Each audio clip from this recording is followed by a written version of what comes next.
and welcome to a Bergkamp Wonderland, an Arsenal podcast for the fans, by the fans, and including a few non-fans who just love us because we're wonderful. Anyway, normally Gimli would have been here to host this Gooner love train of sadness and possibly tears, but shortly after the Jan Aage Fjortoft interview, which you will hear later on in the podcast, Gimli went outside to dig a hole to do his business.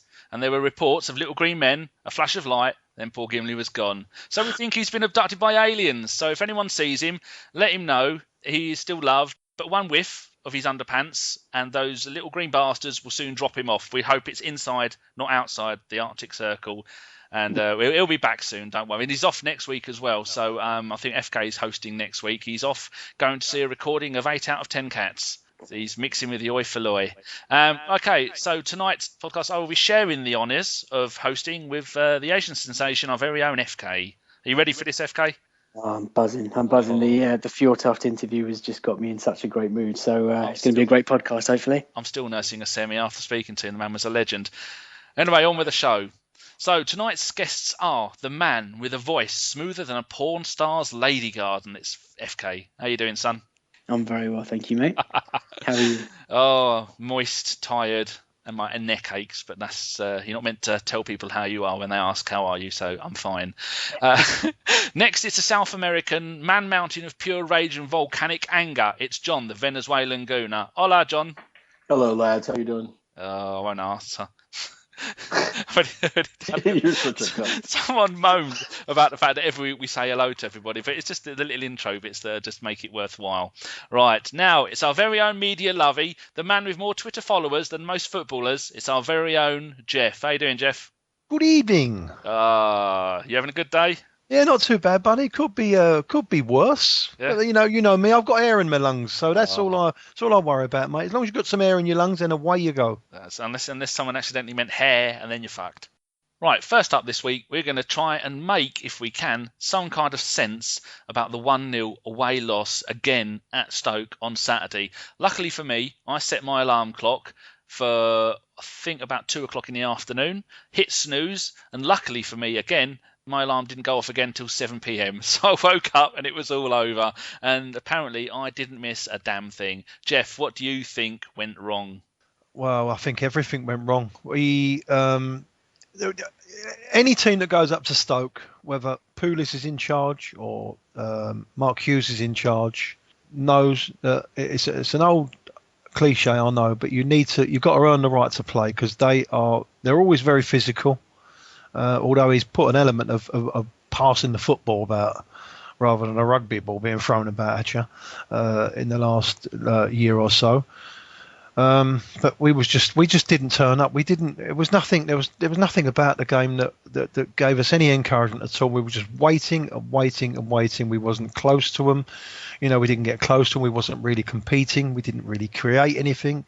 And I think it was just the dodgy penalty that completely changed the game. Not changed the game. That was the only thing that happened in the game, really, because I think both teams were as bad as each other.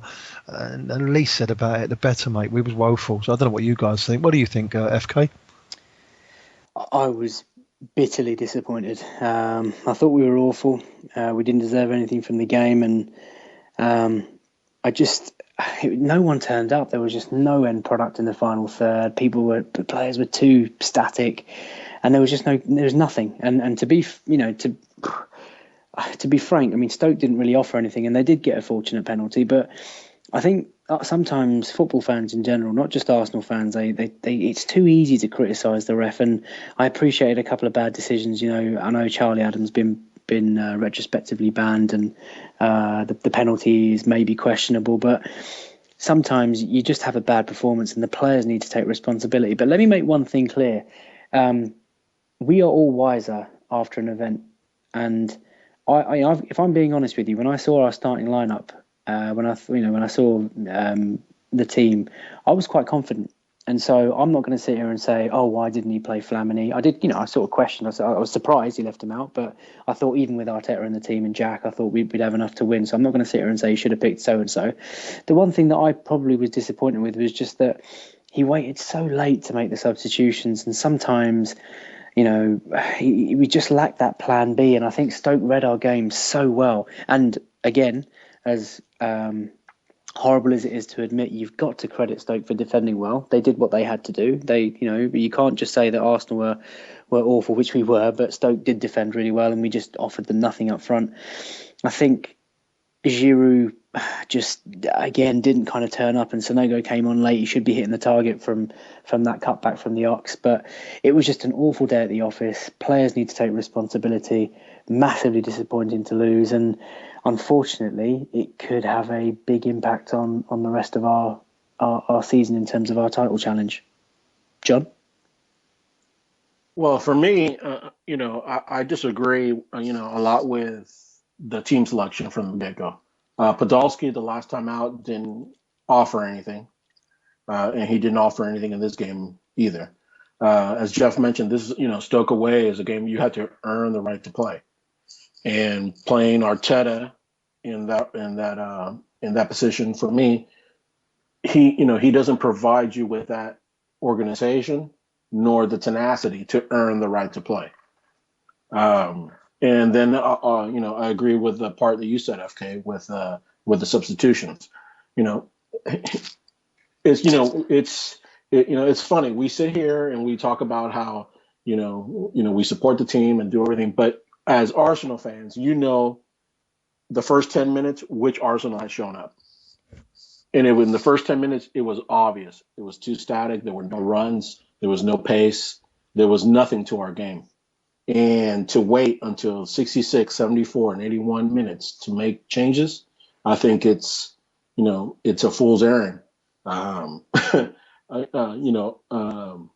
was horrible the whole game.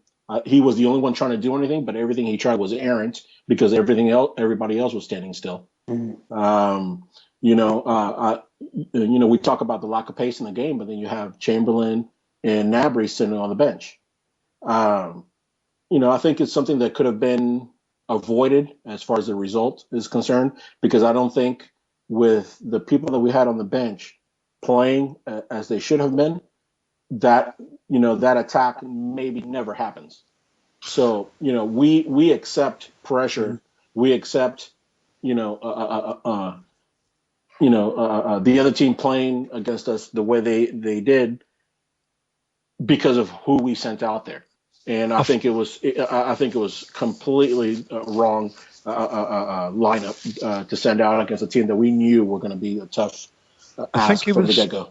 I think he was concerned about obviously the Ox has only just come back really from a terrible injury, and Gnabry's still very young and still very raw. And Stoke, they're going to be up and at you. Certainly the first 15, 20 minutes, half an hour of the game. Charlie Adam is a nasty bastard.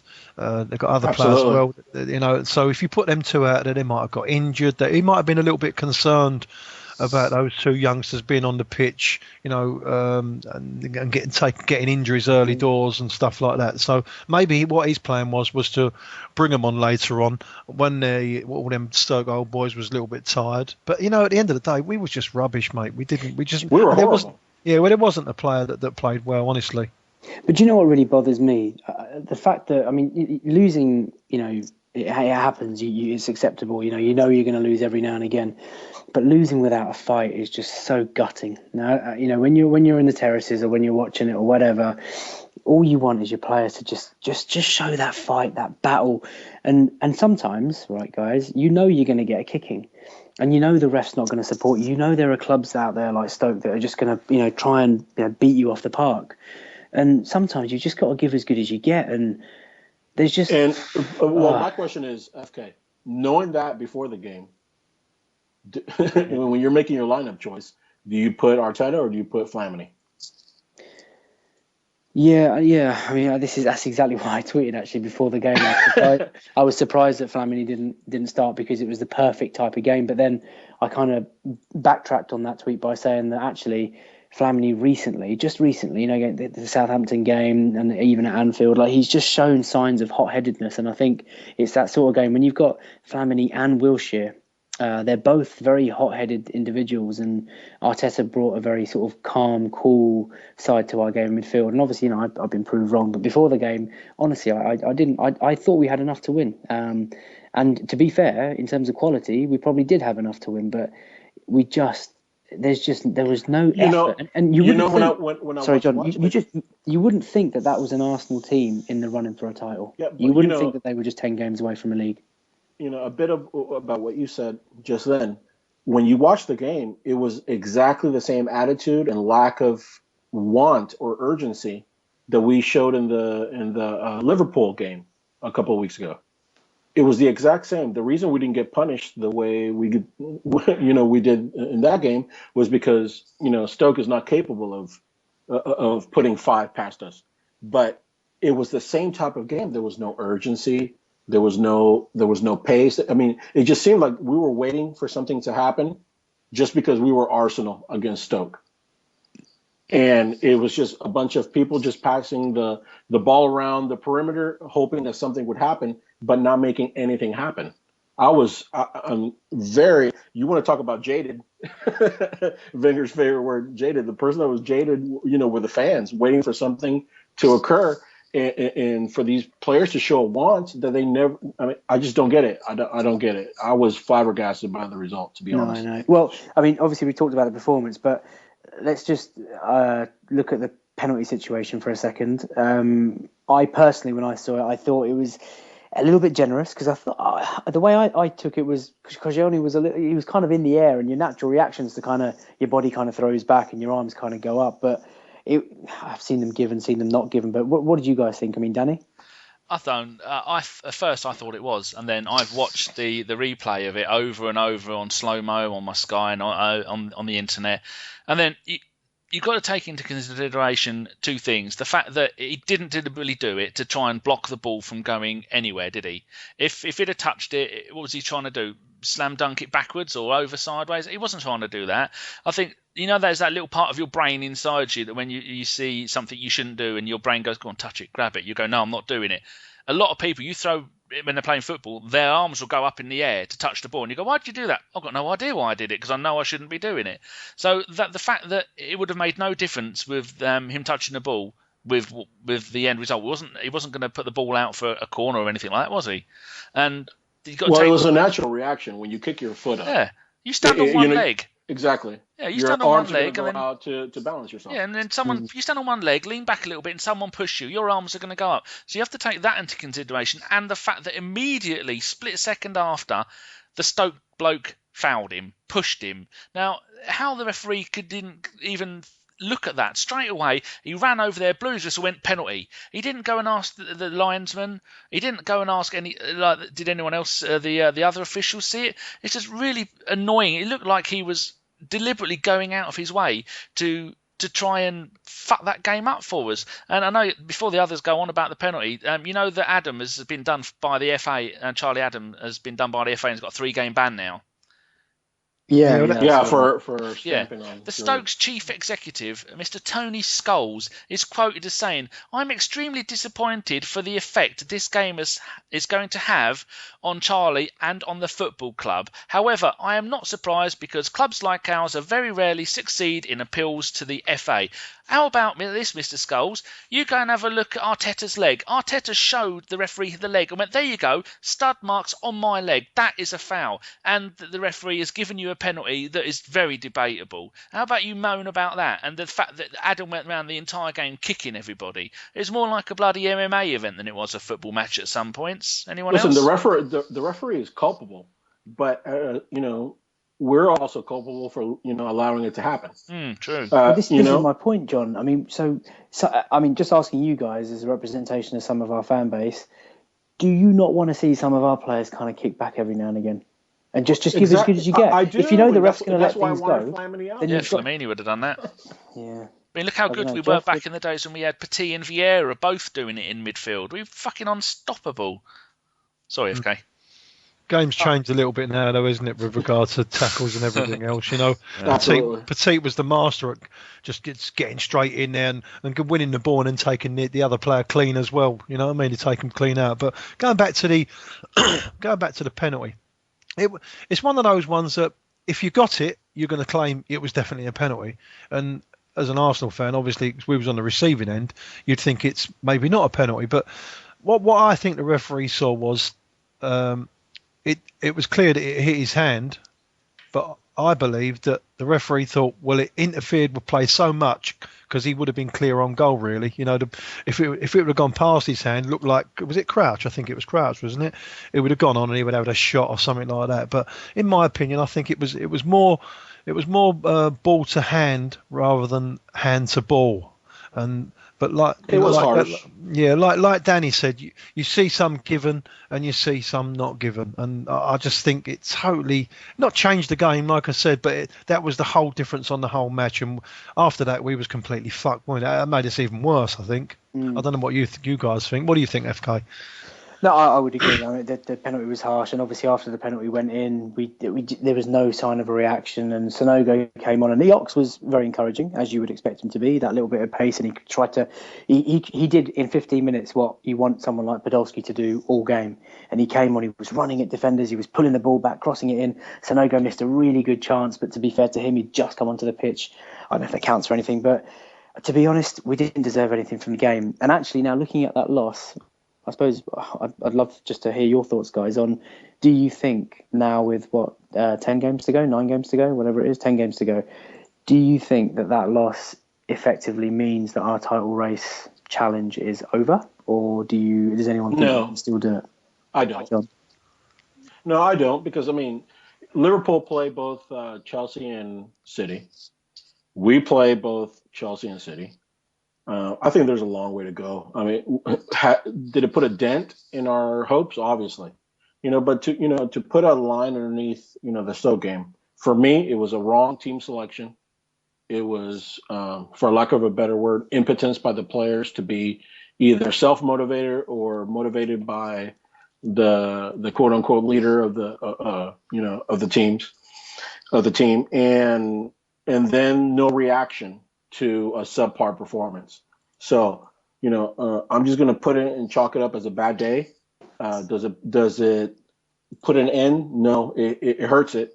But with so many people, so many teams still having to play each other, you can't rule out, we go and run the table and we come out on top in May. Is it likely? No, but it's not impossible. Danny?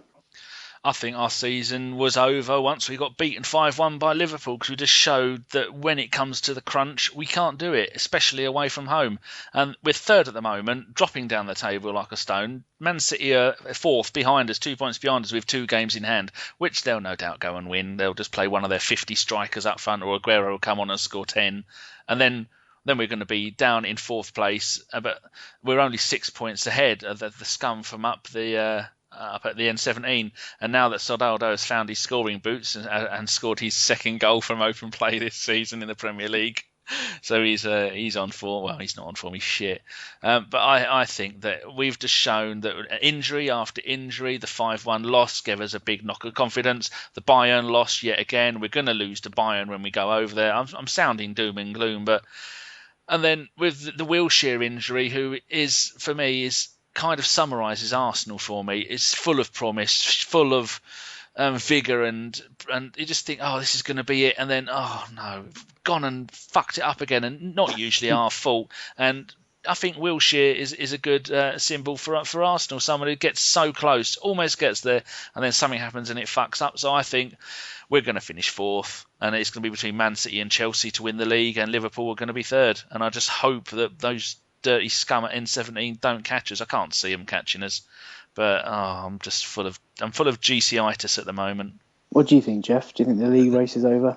No way in the world. I think we're still think we're well and truly in it. It's going to be difficult, but we're going to need to go to Chelsea and beat them, and I think we can beat Manchester City at home. You know what? I think we can beat Chelsea. Well, no, I think it's all set up. Honestly, no, I think it's all set up. Mourinho, unbeaten at the Bridge, I think we can definitely go there and do them. I don't see any reason why. It's the kind of thing that Arsenal would do. I think we spoke about this before. And Manchester City at home, I think they are vulnerable at the back, mate. I don't care what anyone says; they're vulnerable. They're like you saw the game at the weekend, the cup final. They're okay going, they're fantastic going forward. But if you get them going the other way, mate, they struggle a little bit. So that doesn't bother me. And if we play Arteta versus Chelsea or versus City, forget it. We'll just give up. So are you indirectly saying then, John, that Arteta's probably done his I said time it at the now? beginning of the year. All of us have appeared on Gunnersphere podcast, and I said it before the year began, or 1 week into the season. I said, for me, this is Arteta's last year, and he should play a bit part player this year. So do you think he'll be off? He's going to be a squad player at best next year. I wouldn't be surprised if they sell him. It's a lack of pace. It's not because he's a bad player. It's the lack of pace. And then people, bring out these stats. People love stats. They bring out these stats of, well, he X amount of tackles. A lot of times these tackles are made because he's put himself in such a bad position. A tackle is the only way to get himself out of it. I think you've been a little bit harsh, John. If I'm being honest, mate. Blimey. Honestly, he's a decent player. I'm not saying he's a bad player. Yeah, he retains the ball well. He retains the ball, but I don't think he's as good as Flamini in that position. He distributes well. He's a very good, but he should, because he honestly, he's an attacking midfielder more than a defensive midfielder. So he should distribute the ball better. But as a defensive midfielder, if you have, for example, somebody charging through the middle, Arteta's the last person that you want there. I'm sorry, he doesn't have the pace to keep up, or the physicality.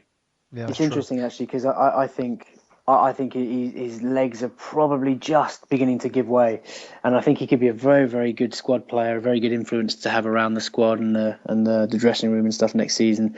But I think if you want to win against the big teams, you simply need better than Arteta. I know it sounds really harsh, because he's been such a great player for the last 3-4 years for us. 3-4 years. He has sacrificed what he is. Yes, definitely. To plug a hole for the better good. Absolutely. in what we had. But at this point, when you're spending $42 million on Ozil, you have the capability that we have. Yeah. He's just not good enough. I'm sorry. I like the player. To be honest. And we're thankful for what he's done. It sounds like we've got different opinions on the title race. I mean, just to finish off this part of the discussion, my thoughts of it are basically that I always thought we had an outside chance of winning the league this year. And I think the Stoke result has maybe just taken the wind out of our sail a little bit, and it looks a much bigger ask. But for some reason, I'm with Jeff in that. I'm not saying that we're going to win the league. I just think that we're capable of going to Stamford Bridge. If we beat Everton this weekend, all of a sudden you've booked your spot at Wembley, albeit a semi-final. That's in the back of your mind. The players take a great big buzz out of that. If you lose against Bayern, no shame. European champions, fantastic players, fantastic team, great, whatever. Go to Spurs, and there's no reason why we can't beat Spurs. They are awful at the back. And Chelsea all of a sudden becomes Arsene Wenger's 1,000th game in charge.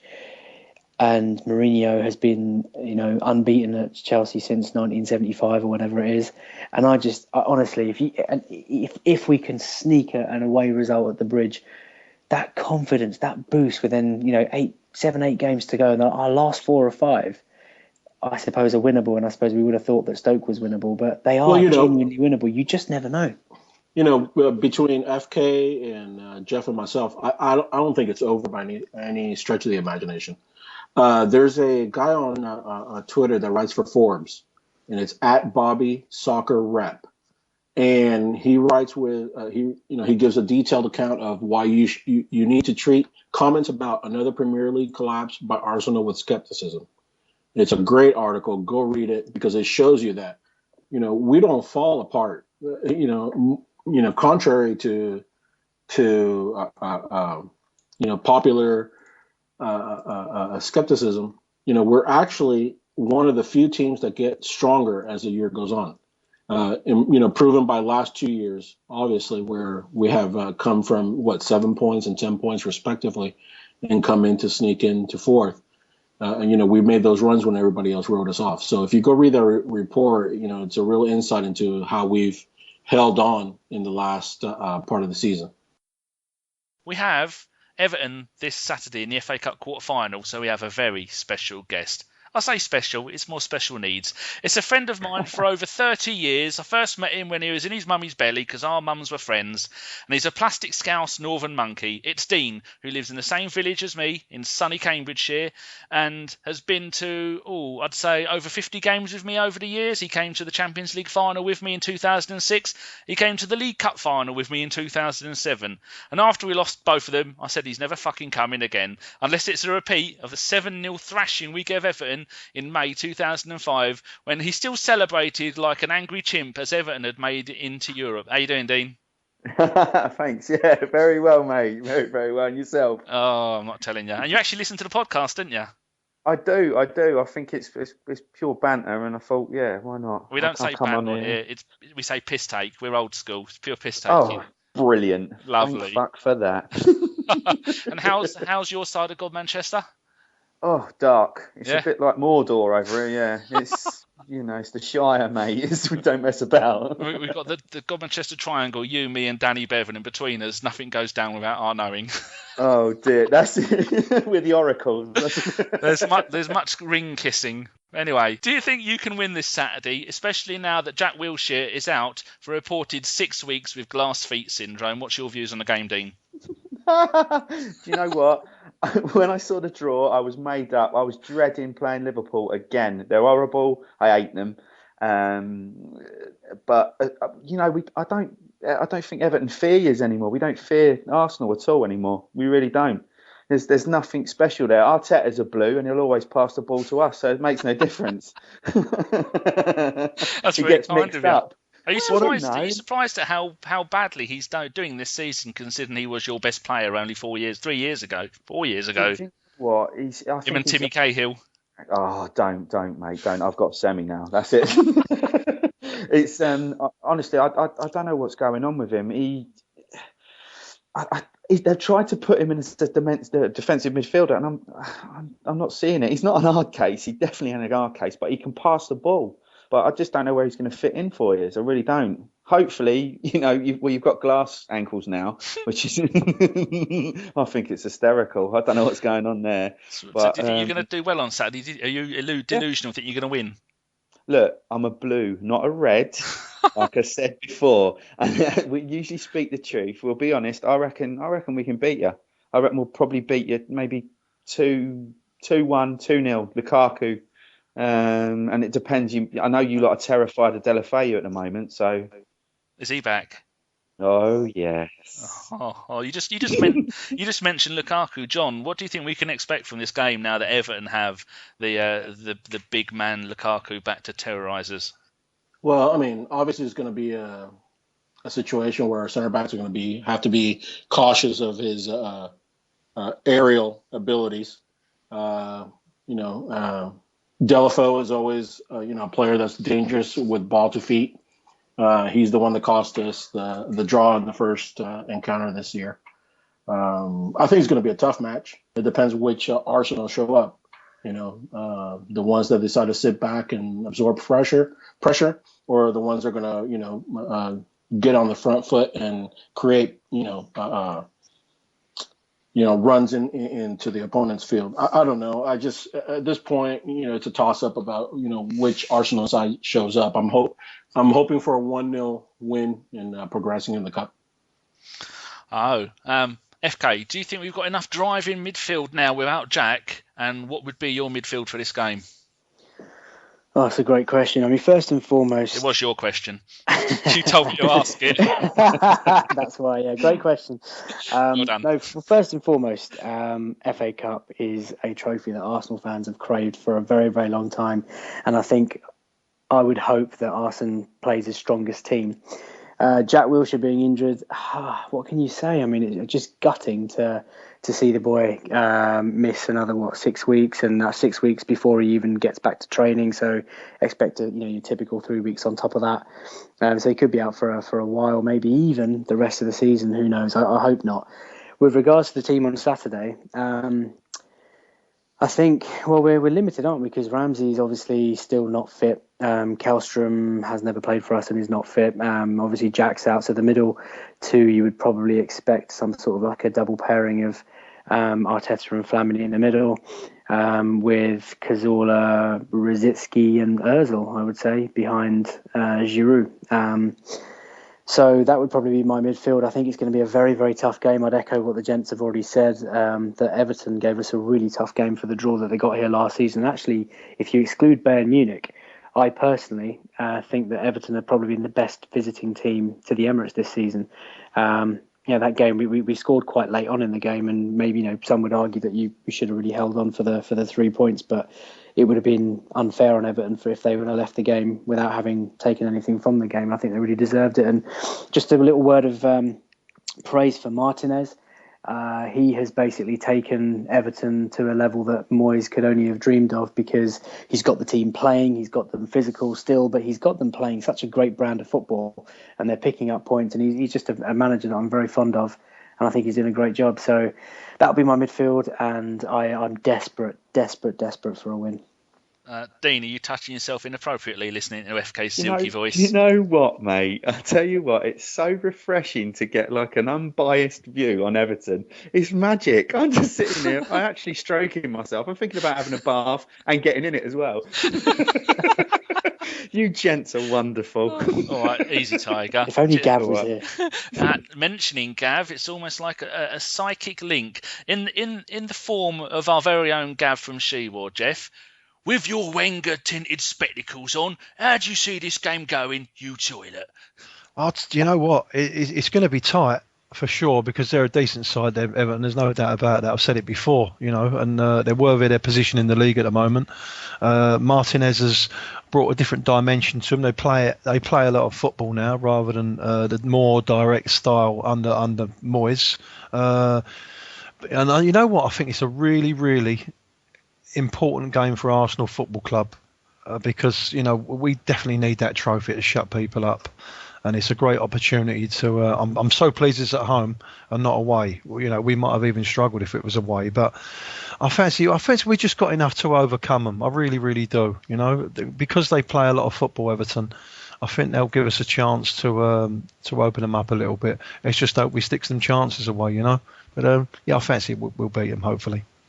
So, I think it's going to be Everton are on form. But the only saving grace we got is they've got to come to our place. I reckon if we had to go to their place, that we could be in a little bit of trouble.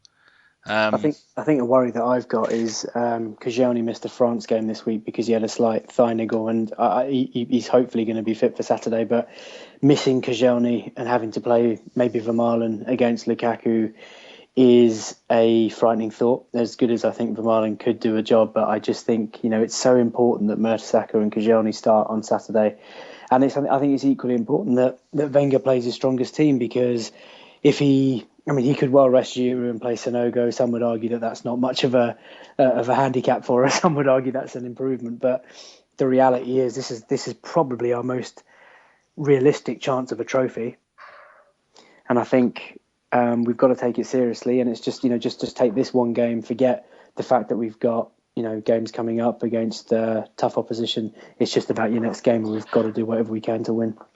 I think you talked about the midfield that we should deploy on Saturday. For me, I think if you get a midfield of Ox and Flamini and play Gnabry off on the right, Cazorla, Ozil, I think that gives you more of an option going forward than playing, an Arteta, Flamini. I think if we go out with that negative thought from the get-go, it's going to be like the Liverpool game. It's going to be like the Stoke game. And I think that we're going to get caught, absorbing pressure most of the game. The issue that I have with that is, obviously Gnabry's a good prospect, but if you've got Gnabry and the Ox trying to maybe play a role that he's not too familiar with, you've got a lot of inexperience there. And I think Rosicky's been really good in recent weeks, and he scored for the Czech Republic this week as well. I obviously don't know how tired he's going to be, but if he's fit, he'd be one of my first players in that midfield. But Ox through the middle has performed ever since AC Milan at home. Every time he's been played in the middle, he's performed, and he's one of the only players like Rosicky that will take it to the opposition, as opposed to sitting back and trying to absorb pressure. I just think if we go out there with Flamini and Arteta from the get-go, we're just asking to get beat. Yeah, because I suppose we just sit back too deep. Yeah, Jeff, what do you think? Yeah, I think you're right. I would to be honest with you, I would pick Flamini over Arteta at the moment. Give him a couple of games off. I mean, we look at a totally different team under when we got Flamini in the team. I think we're just more organised, we're more solid. He's more a defensive midfield player, obviously, than Mikel Arteta, and I think it makes a difference for us because we have got so many offensive players in midfield. Sometimes if they're all bombing on, you get caught. You've seen it. We see it at Liverpool, didn't we? We got bashed. So I would definitely prefer Flamini over Arteta for sure. Dean, as an Everton fan, obviously going into the game, are there players that you'd prefer Arsenal to play? Let me rephrase that question. Are there players that give you the fear factor? Are there players that you're kind of worried about? So like we're sort of sitting here thinking Lukaku's going to be a handful. Delafeu is obviously very tricky. Pienaar and Baines have got such a great understanding down their left-hand side, and if Sanya's hopefully fit because he missed France. But from your side of the fence, are there parts or aspects of the Arsenal team that maybe you fear? To be fair, Santi Cazorla, unbelievable. I hate watching him on the ball against Everton. He turns us inside out and just opens so much space. I think that's the main man, because I think Arteta's nothing to fear because, as I said, he's already a blue, and he'll just think he's at Goodison Park and pass the ball to us, so that's no problem. Not really, no. As I said, like if it was the horrible other side that you beat, which was fabulous, I'd be absolutely devastated with Suarez and Sturridge. That's. It makes me sick already. But no, I don't see anything. I know that your lads are going on about the Arteta and the Flamini in the middle. I don't know. I think you could be open to punishment there with Barry playing so well at the moment, and McCarthy. Yeah, that's the man, Barry. £8 million worth. Yes. Is that the same fella that's still playing after Ozil burned his arse in the World Cup about 10 years ago? Oh, here we go. I'm looking forward to it. That's all I'm going to say. I'm not going to be horrible or anything. I'm just going to say you watch Barry. He'll play well. We're only fucking about, mate. Don't worry. I'm only joking. You mentioned Leighton Baines there. I remember, Baines, in 2006, me and Dean were sat there at Highbury, League Cup semi-final, second leg, and there's a Wigan. Were you at that game with me?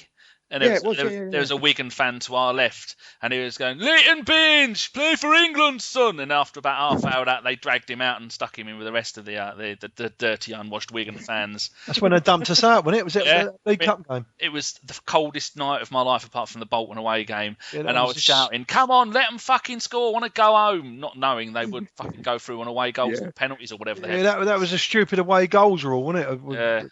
Yeah. Unbelievable. Crazy. Is that when it kicked off in the clock end? There was a group of idiots over in the corner. It was kicking off. A load of Wigan fans having a fight with a steward, I think. They tried to take their pies off them. Just quickly, because it's the FA Cup, I'll go in a clock. What's it called? Clock votation. Oh, lovely. Clockwise, that's the word I'm looking for. I'll just go clockwise, starting with Jeff. I want you to tell me who's going to win out of Sheffield United Charlton. Sheffield United. FK? Sorry, what was the question? Who's going to win out of Sheffield United? Colton. I'm reading it. It looks like Colton. Charlton. That's what one of my good friends is a Charlton fan, so I'll have to go Charlton. John? Sheffield. Dean? I'm going Charlton. Yeah, I'm going Charlton. So that we've put those through. Next one is Hull Sunderland. Jeff? Hull City. I think Sunderland are going to be shattered. FK? I'll go for the Hull Tigers. I think Sunderland will be destroyed after the Cup final. And Steve Bruce at home, he's got a very, very good record. He's got some good players in there, so Hull. I certainly have. John? I think Sunderland's got something about the Cup this year. So I'm going to go Sunderland. Oh, cheeky. And Dean? No, come on. Super Yella's going to score 2. Yelovich couldn't score the brothel up in Liverpool, but now he's he had his season. Look, he had his season, and at least we beat Tottenham. That's brilliant. Excellent. Right, and then is there any point asking any of you who's going to win out of Man City and Wigan? Well, you know what happened in the cup final, mate? You never know. 1-0, but he's injured, isn't he? He's out with a leg break again. It's the FA Cup. You know, mad things happen in the FA Cup. So it looks like it's going to be Charlton, Hull and Man City. So my point is, who would you three want in the next round if we get through? Jeff, out of Charlton, Hull, and just said Charlton again. Carlton. Oh, I'll give up saying that. I'm reading it. It doesn't sound like fucking someone doesn't speak English. Out of those three teams, Jeff, who would you want? It'd be great to have a London derby at Wembley, wouldn't it? Arsenal versus Charlton. Fantastic fixture. Because someone said, it was a Twitter question, I can't remember who asked it because we were in a bit of a hurry to get this sorted, said, if we have to play Man City, do we want to play them in the semi-final or the final? So you obviously want to play them in the final. Yeah, in the final for sure. We can beat them in the final as well. Yeah, FK? I would go opposite to Jeff. If we're going to beat, if we beat Everton and if we're going to meet City at some stage, I'd rather meet them in the semi, because I think if we can meet them in the semi and get through, then that we can not relax in the final, but we can look forward to it with some hope.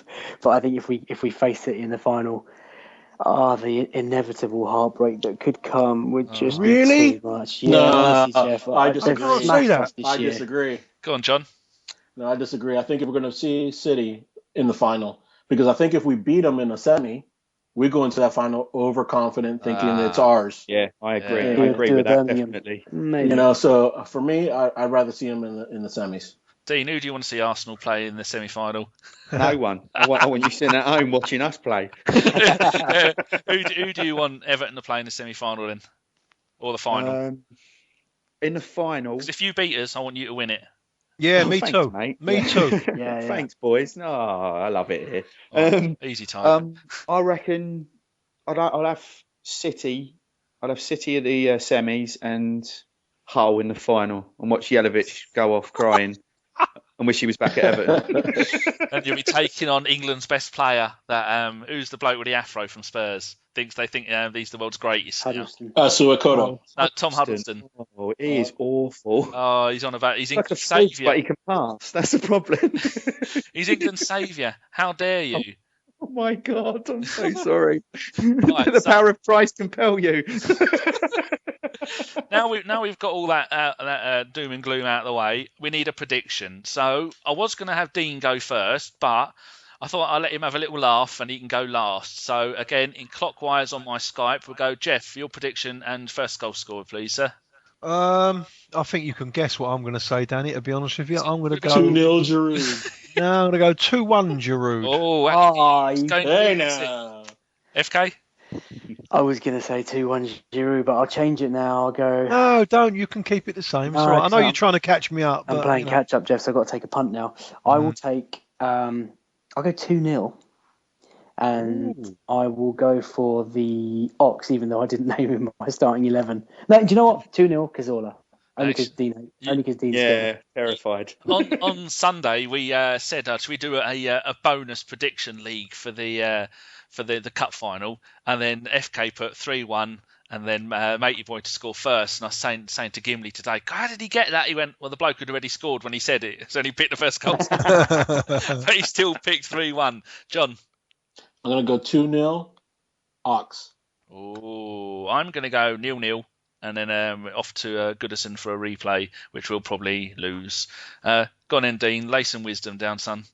No, I'm liking that draw, that 0-0, and then you're going to come to our place and we are going to kill you. We'll annihilate you 9-0. It's going to be 15-0. No, 15-0 I'm going for, and I reckon Tony Adams will score an own goal.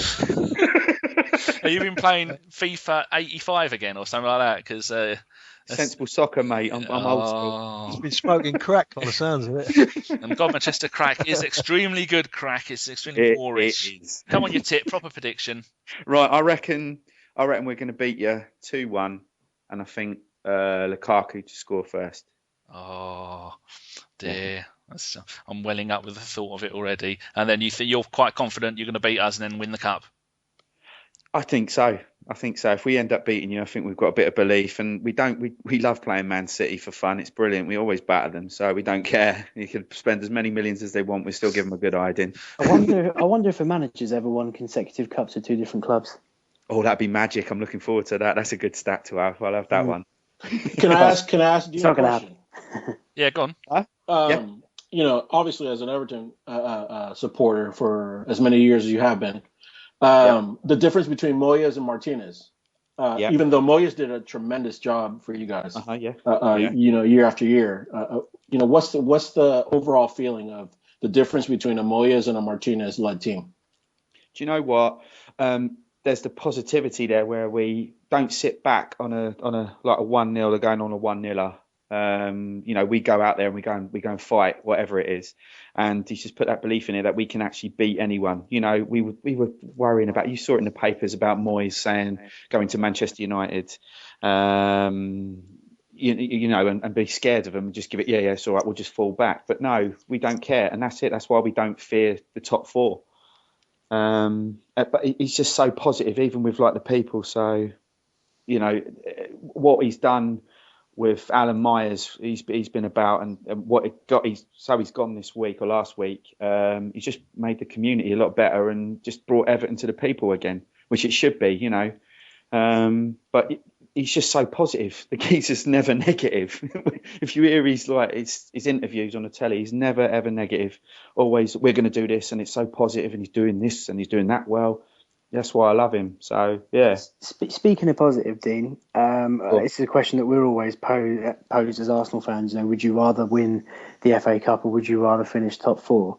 For you as an Evertonian, what would you prefer? Would you sacrifice the FA Cup and want to go into the Champions League, or would you want to win the FA Cup?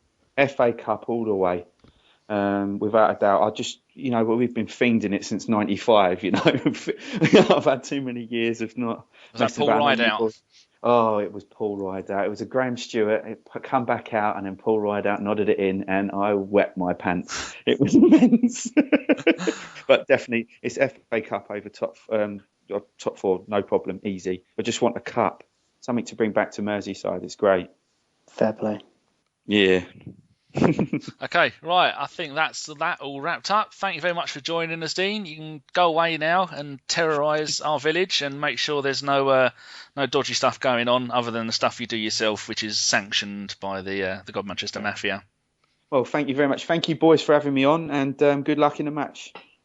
Appreciate it, Dean. Yeah. Cheers, Dean. Thanks a lot, He doesn't mean that. Cheers, Dean. God bless. You'll bottle it. Take care. See you later, Dean. Ta-ra, boys.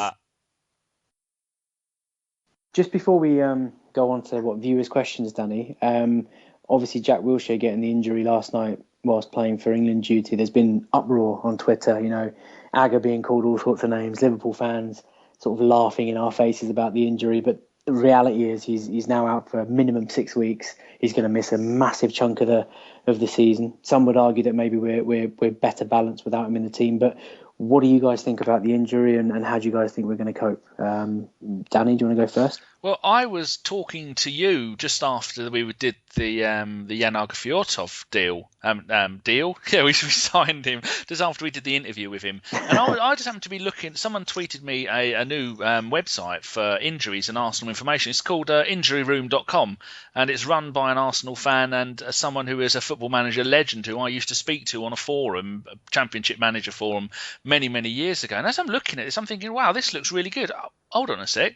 That says Wilshere injured 6 weeks. I thought, that can't be bloody right. So I went straight to the news feeds and I read it there. And I thought, oh my God, it's that prick last night, Daniel Agger, wasn't it? Because when he went down, I was listening to it on the radio before I could get in here and bore myself silly with the rest of it. And if I'd have been Steven Gerrard, I'd have gone up to Daniel Agger, a teammate, and I'd have smacked him across the face and gone, why the hell are you tackling like that in a meaningless friendly against a team that we have no history with?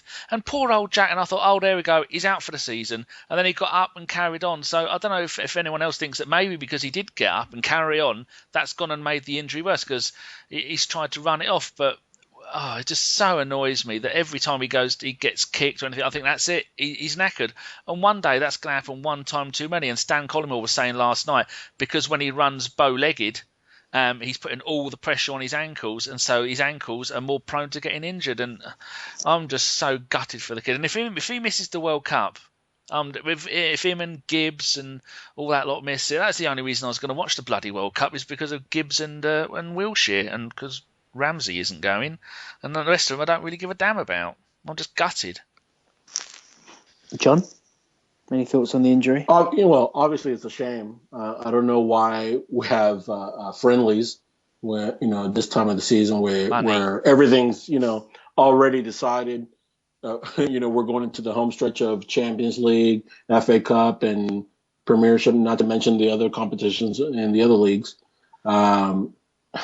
It's just ridiculous. I mean, for England, there's nothing else to to pay say. off Wembley. That's why we do it. It's ridiculous. It's ridiculous. They were in the media this week. They were saying they're rearranging the way that friendlies work, where they're going to be over a 2-week period. You're going to play 3 or 4 games so you're going to be playing a game every 3 or 4 days. But we still need to cut down on the number of friendlies that we make. But FA don't give a shit about the fans or the players or the teams. The FA just care about making money from that stadium to pay it off because it costs 100 times more than what it should have bloody done, and then it's going to be at our expense again with Jack. I think we have an unsaid rule as well that we can't have Ramsey and Wilshere healthy at the same time. The thing is different to you guys. I've got no issue about the friendly. Look, it's World Cup year. England fans, you want your national team to win, and then when we crash out, we moan about the lack of preparation, this, that, and the other.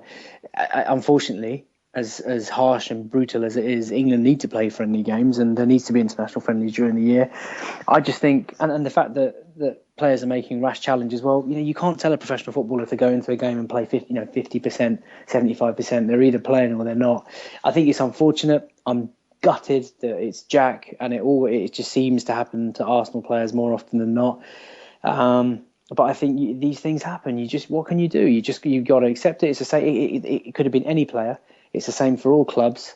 It's just unfortunate that it's Jack, and we just need to nip it in the bud and move on. And if I'm being quite honest with you, I think the frustration around Jack's form stems from the fact that we all know just how brilliant he can be because of that one year where he dominated and influenced and just bossed games from midfield at such a young age. And then the 16 months injury that he had just knocked him for 6, and he's never really kind of recovered. And I almost feel, I don't know if you guys agree, but I almost feel that he's trying too hard to get back to that situation again. I think he just needs to keep things simple. And I'm just gutted for the boy, and maybe there is a case for Arsenal being a little bit better balanced without him. Brave words, I know, because I'm probably going to get absolutely destroyed for that. Jack Wilshere is one of our best players, but I think there genuinely is a case when Jack's not playing, we may be a more balanced team and a better team, dare I say. Jeff, what do you think about that?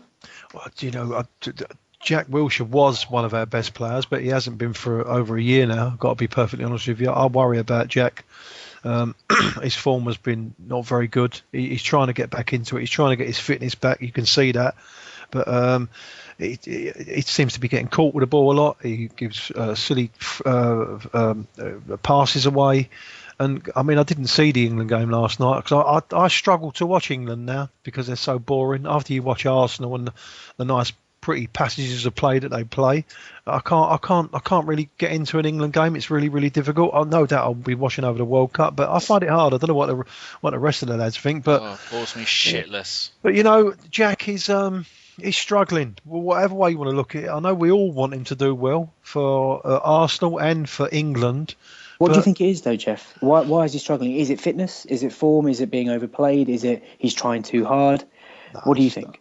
I honestly think that he's suffered so many of the same type of injury that he might have lost that yard of pace. Remember, he used to just burst past people, didn't he? He still does that, though. I don't know. I've not seen it a lot this year, mate. And his all-round play is really, really sketchy. He doesn't really create that much anymore, he used to. For a lot of the really nice goals that we've scored, Jack's been in the middle of a lot of them.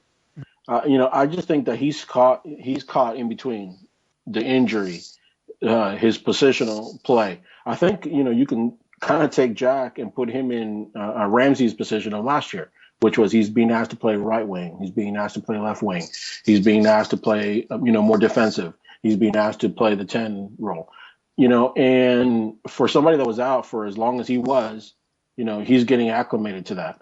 I'm not defending him as far as, he's been bad. But you know what? At some point, everybody on our roster has been bad. So, you can't heap all the pressure on one player. If everybody was fit, I'm not sure that Jack Wilshere gets into the team. Honestly, I really not. If he's playing the way he is now, no, I agree. I personally think he's just trying too hard because he maybe puts too much pressure on himself that he knows how good he can be. Everyone knows how good he can be, and he's getting stick. Social media, even today, Arsenal fans were just like, you're trying too hard for England, this, that, and the other, thinking you're all Billy Big Bollocks, and then you get injured now look at you. But how much of that it has to be with our lack of pace from our width of the field, from left wing, right wing, and our striker basically. His heat map, if you look at it, Giroud's heat map, is closer to midfield than it is to the goal. That's very true. How long did he play? How long did he play, and how was his play? Did he play quite well or not, or what? He didn't play too well. I was listening to TalkSport afterwards, and actually he was slated by Cundy and Goldstein, and they were saying that. It's questionable whether he goes to the World Cup or not. I mean, that's without his injury, and I don't think he played very well. And I think he played on for about half an hour after the tackle, was it? Yeah, he played 45, 50 minutes. Yeah, Lallana come on for him on the 59th minute, but I think he should have gone off and stayed off. I mean, straight away they got Lallana, warmed him up, and he was ready to come on. And Jack went, "No, I'll be all right." So, what if it was just a small? Is it a break or a fracture, and then he's made it worse by carrying on all that time? It's just it's ridiculous. Just I think so annoying. I think a lot of what has hampered our midfield as far as Ramsey, Wilshere, and the lot has been our lack of pace. Obviously missing Theo and missing somebody on the left wing because for as much as Podolski scores. He's not the most lively person creating space. And he was runs. Appalling, wasn't he? He's giving up the ghost. He doesn't give a shit anymore. You have a defense that knows that they don't have to worry about those runs. They don't have to worry about anything. And they can just pack it in and through the middle because that's where most of our play is going to come. So, how much has that hampered a person like Jack that needs space to play those 1-2s with a striker? Or with another midfielder. So, I think that, we're all very brazen and, full of criticisms. But, we need to look at the big picture, which is, the club hasn't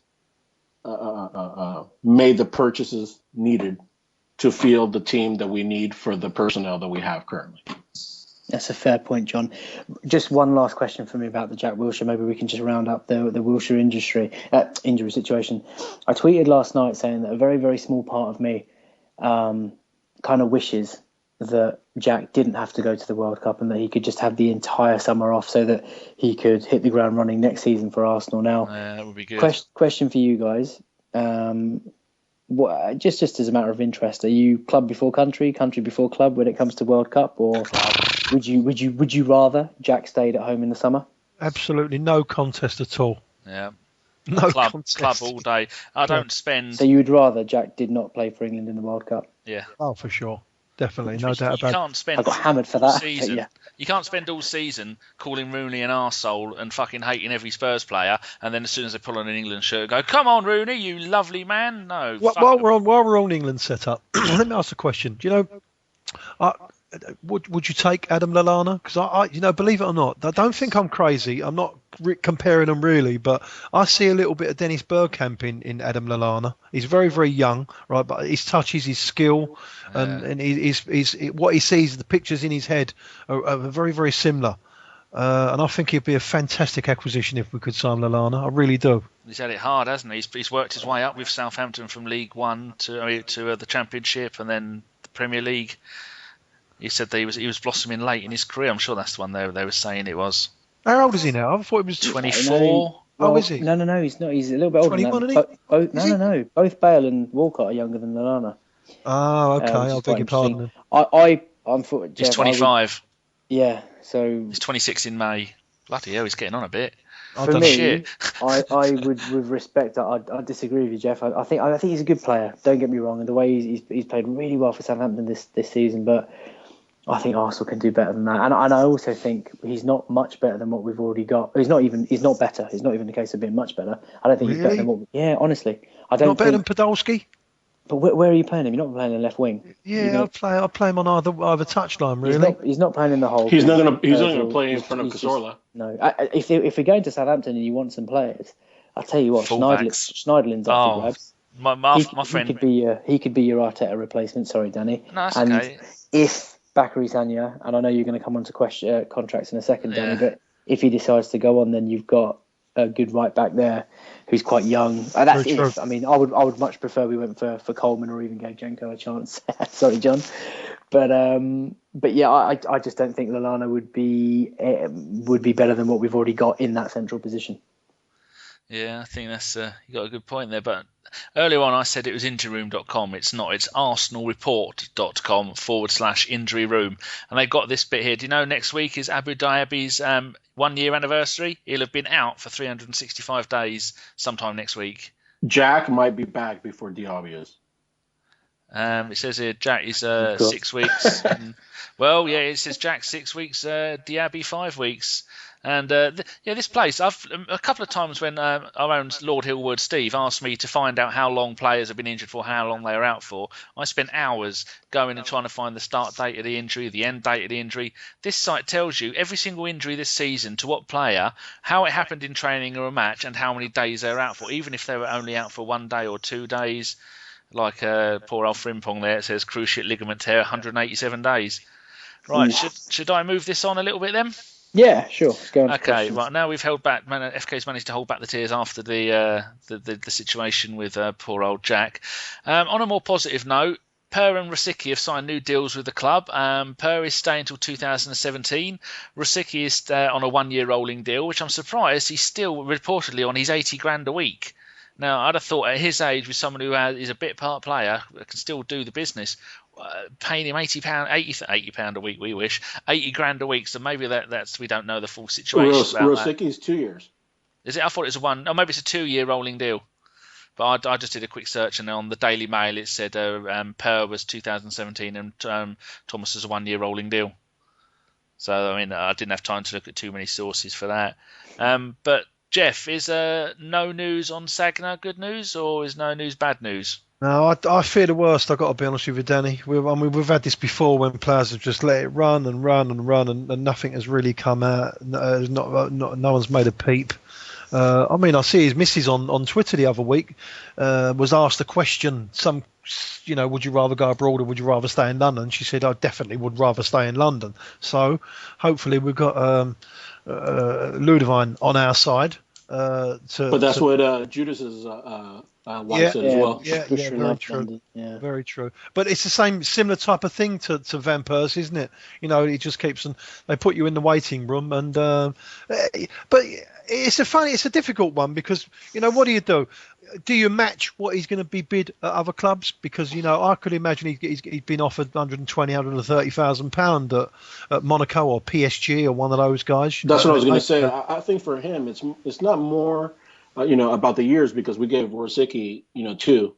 I think it's more about the weekly wage, and if you're having to compete with PSG or Monaco, that's a losing battle. The thing is, these players, again, the same with him as what happened to Van Persie. Don't forget, he's been out. He was out for a long. He had 2 broken legs. We've had to pay him all that time, and we've nursed him back. And then don't forget, he had a terrible. But did you know?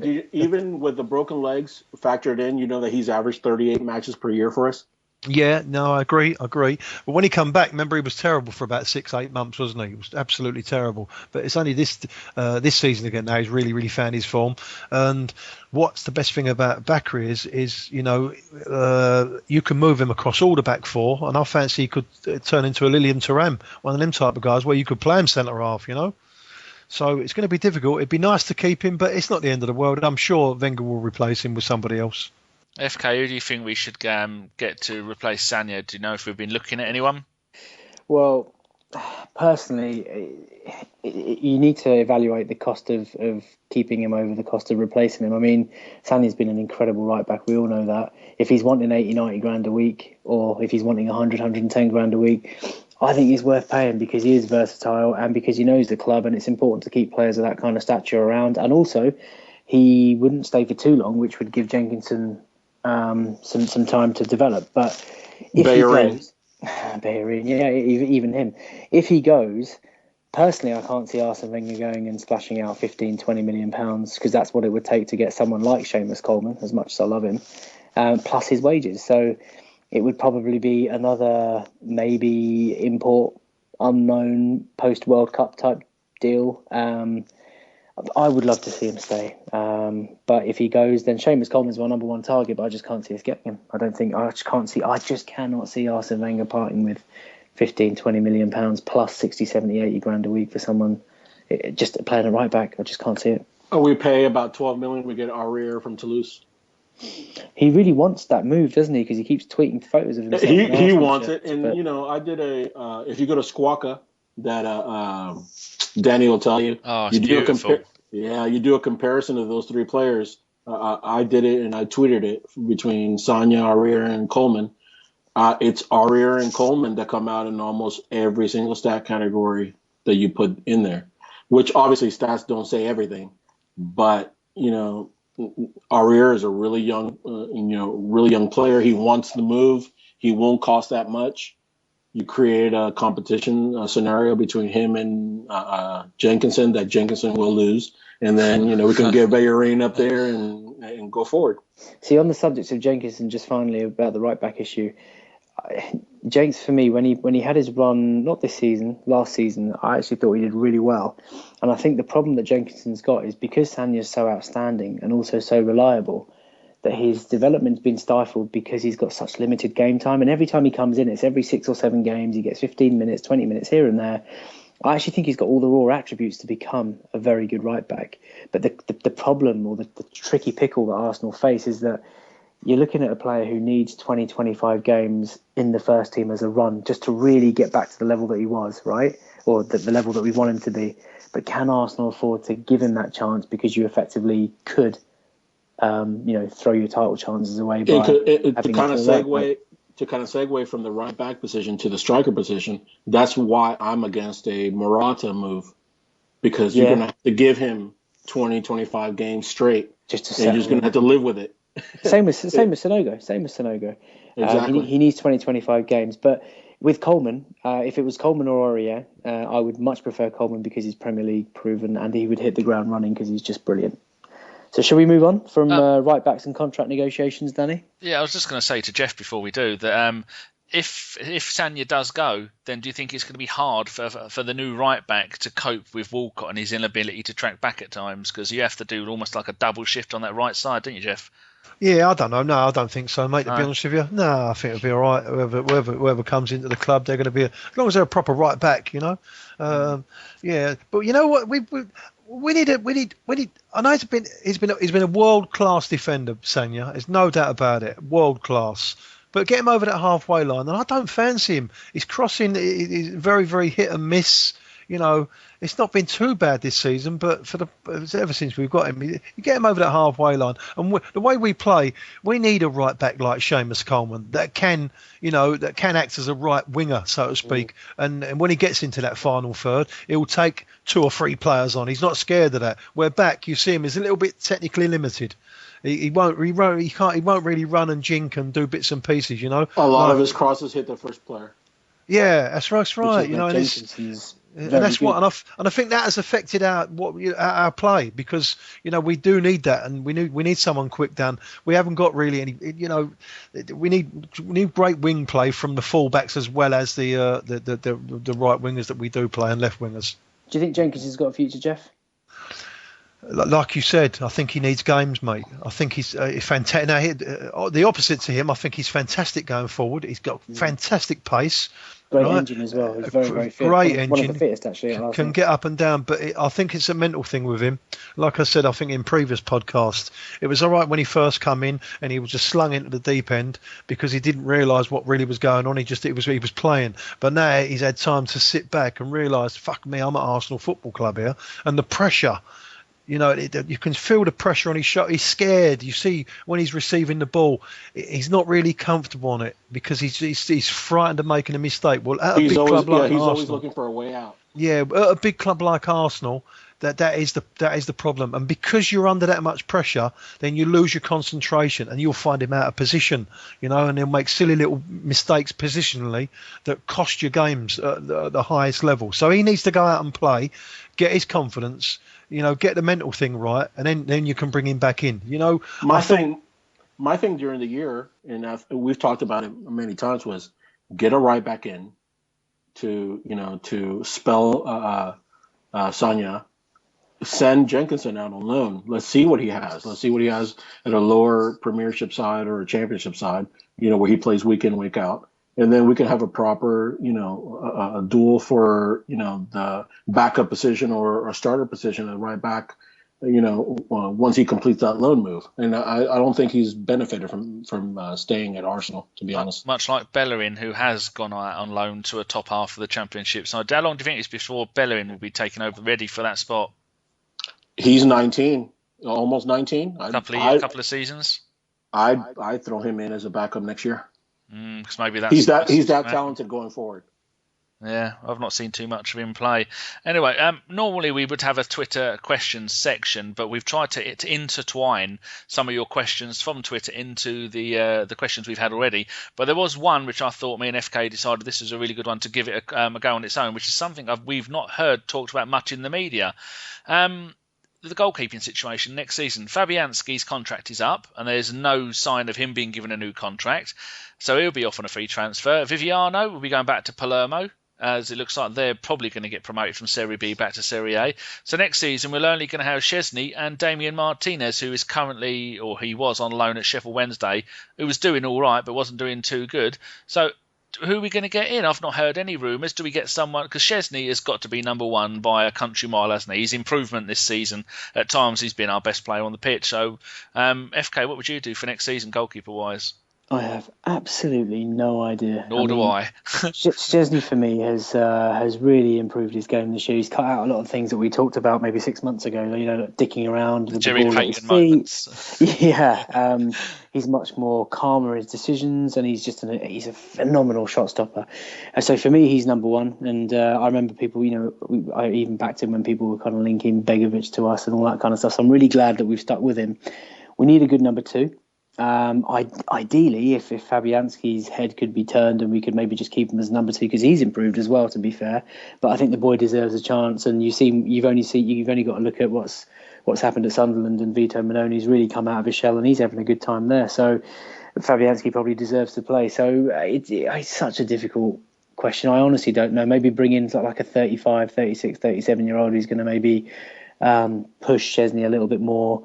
But Szczesny's definitely number one in terms of replacing. We just need a number two, and I have no idea who. Maybe John or Jeff could enlighten us.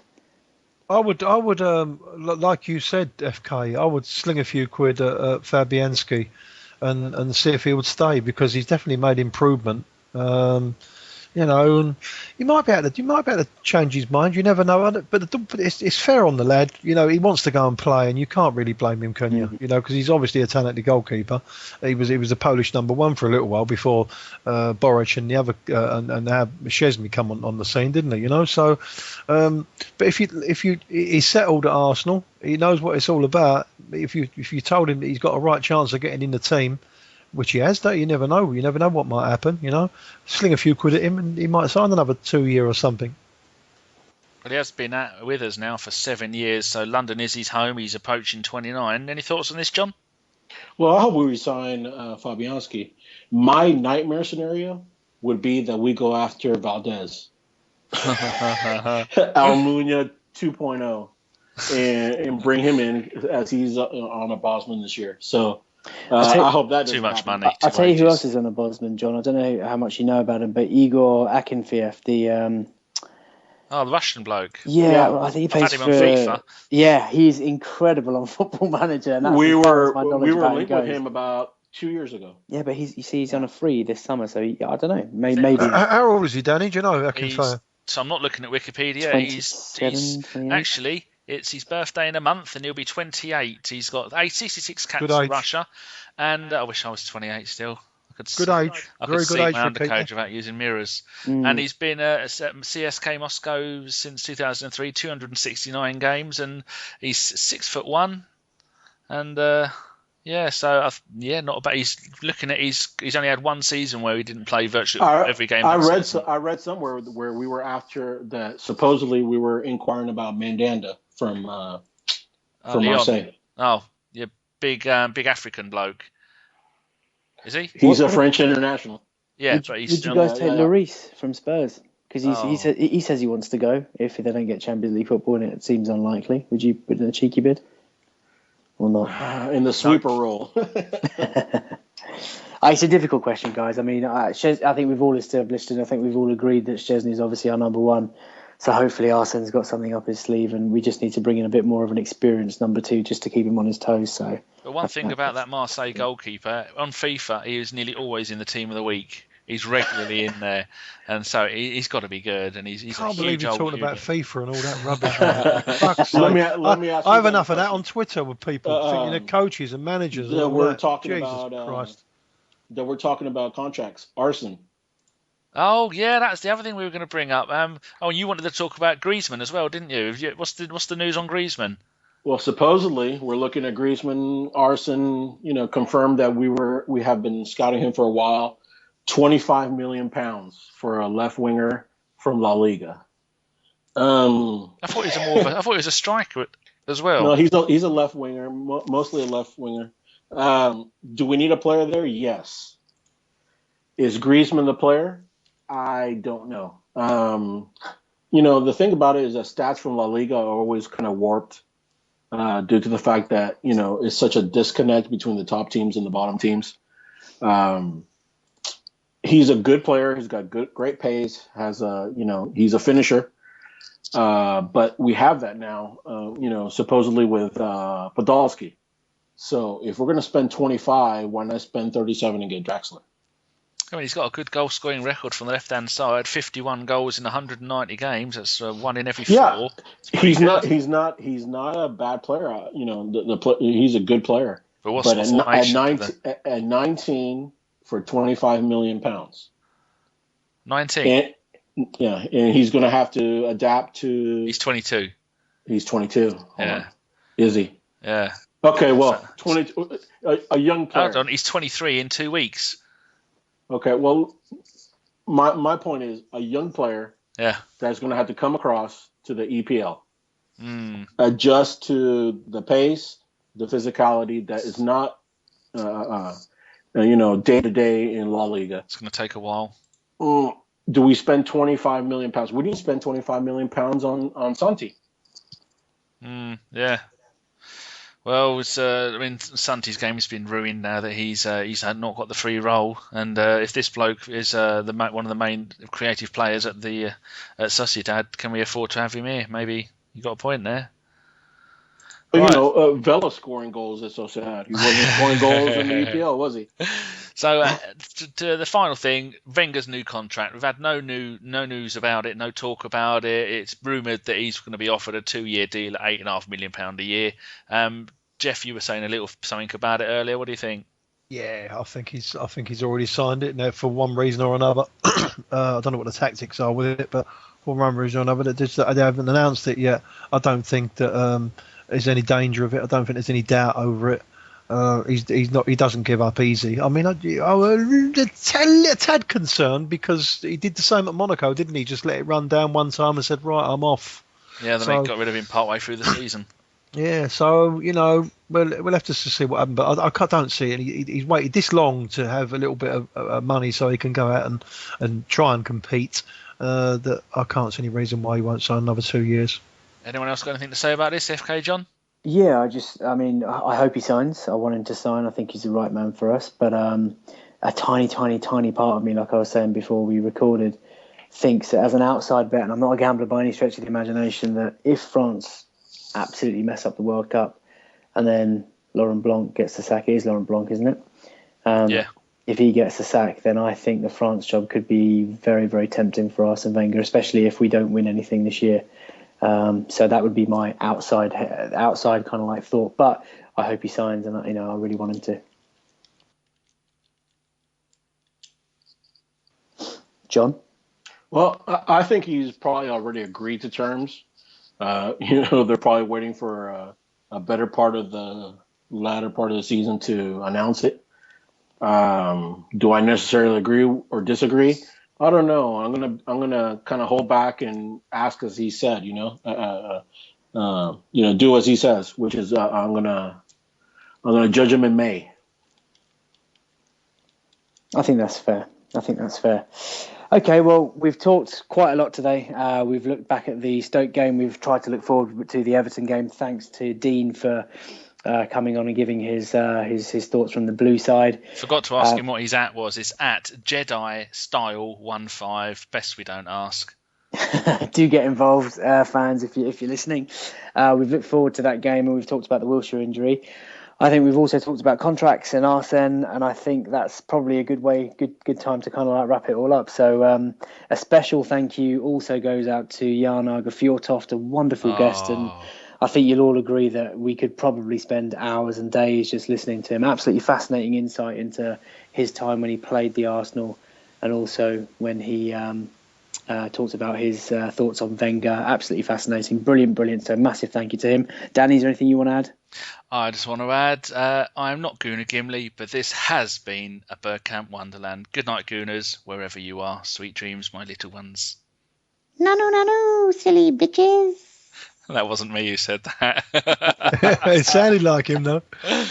Oh, dear. Thank fuck for that. Right. We now enter the main segment of the podcast, where I'm pleased to announce we're joined by Jan Åge Fjortoft.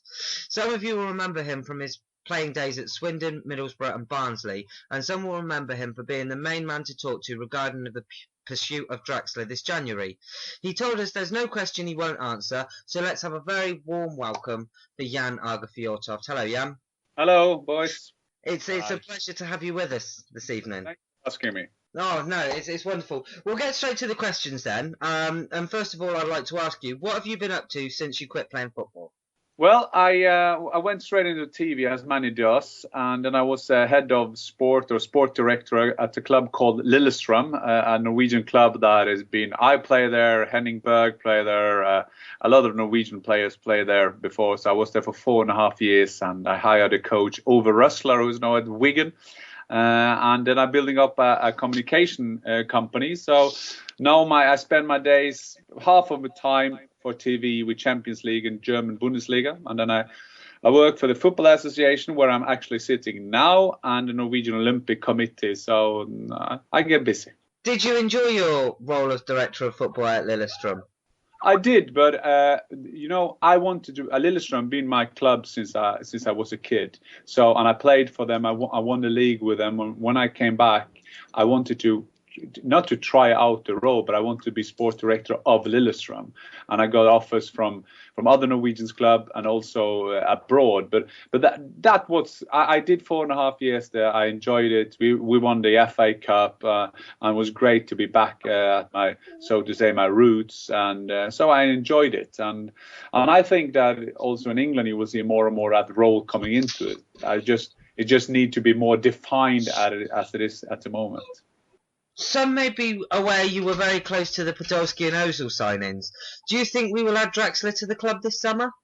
Oh, that was a straight question. Well, first of all, we were talking about Twitter. I went into Twitter 2011. When I went to Germany, I got good resources and sources for my knowledge. Like I've said on Twitter all along, I was doing the Podolski thing, the Özil. I guess I was quite spot on, and I've also been spot on with Draxler.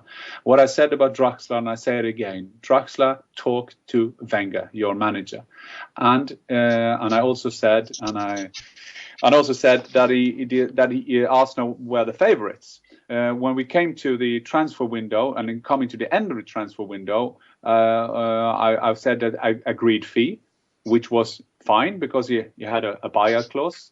You had it all along, so the fee was not a problem. And but if you remember, what was that fee, Jan? Just for clarification, 5.5 million euros is buyout clause. Okay. So that was not the main thing.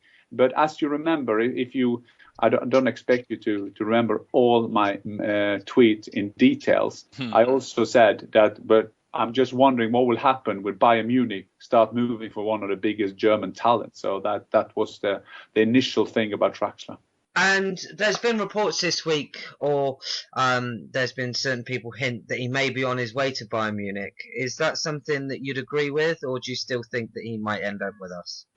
2 weeks ago, I had a big thing in Germany where I said on TV, I also tweeted it, but apparently TV and that more major for the Germans. And I said that Bayern Munich called Team Draxler and said, listen, steady. Don't do anything quick now. Just wait and see what's happening in the summer. So, and then Karl-Heinz Rummenigge, who is the vice president, so to say, in German football, or in Bayern Munich, he said that what Jan Fjortoft is saying is nonsense, is wrong, and I've talked to Schalke about this. This is nonsense. There is one thing you should know. Anytime Bayern Munich say that, they had a bad conscience. So then I knew straight away. So, but I said all along, I knew this. I know from my source that Bayern Munich had talked to Schalke about Team Draxler, about Julian Draxler, and they told him to steady down, and that's why. And the next day, all over the front page of the biggest sports magazine in Germany called Sportbild, they said that Matthias Sammer, the sport director, had talked to Team Draxler, which made again my quote 100% correct. Jan, you played 5 times against Arsenal, twice for Swindon, twice for Middlesbrough, once for Barnsley. Your first game, you come on and played the last 18 minutes, and you played against our very own Dave Hillier, Tony Adams and Steve Bold in that first game. And the other 4 games, you played against Adams and Keown at the back. What are your memories of those games, if any? Well, I think first of all, I've been fortunate in my career to score against Manchester United, to score against Liverpool, to score against Bayern Munich, to Dortmund. I've never scored against Arsenal, and I hate that because my son is a Gooner. My son is a Gooner because it was 5 or 6 years. He said to me, I got 4 favorite teams, Dad. And it's Manchester United, Liverpool, Chelsea, and Arsenal. And I said, you can't do that. And I said, why not, Dad? And I said, no, you can't do that. You just have to need one favorite team. And I said to him, just look for the team who play the best football.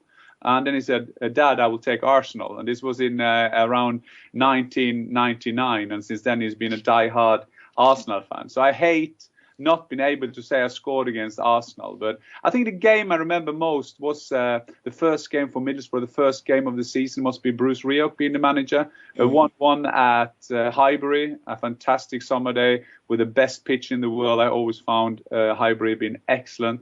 And I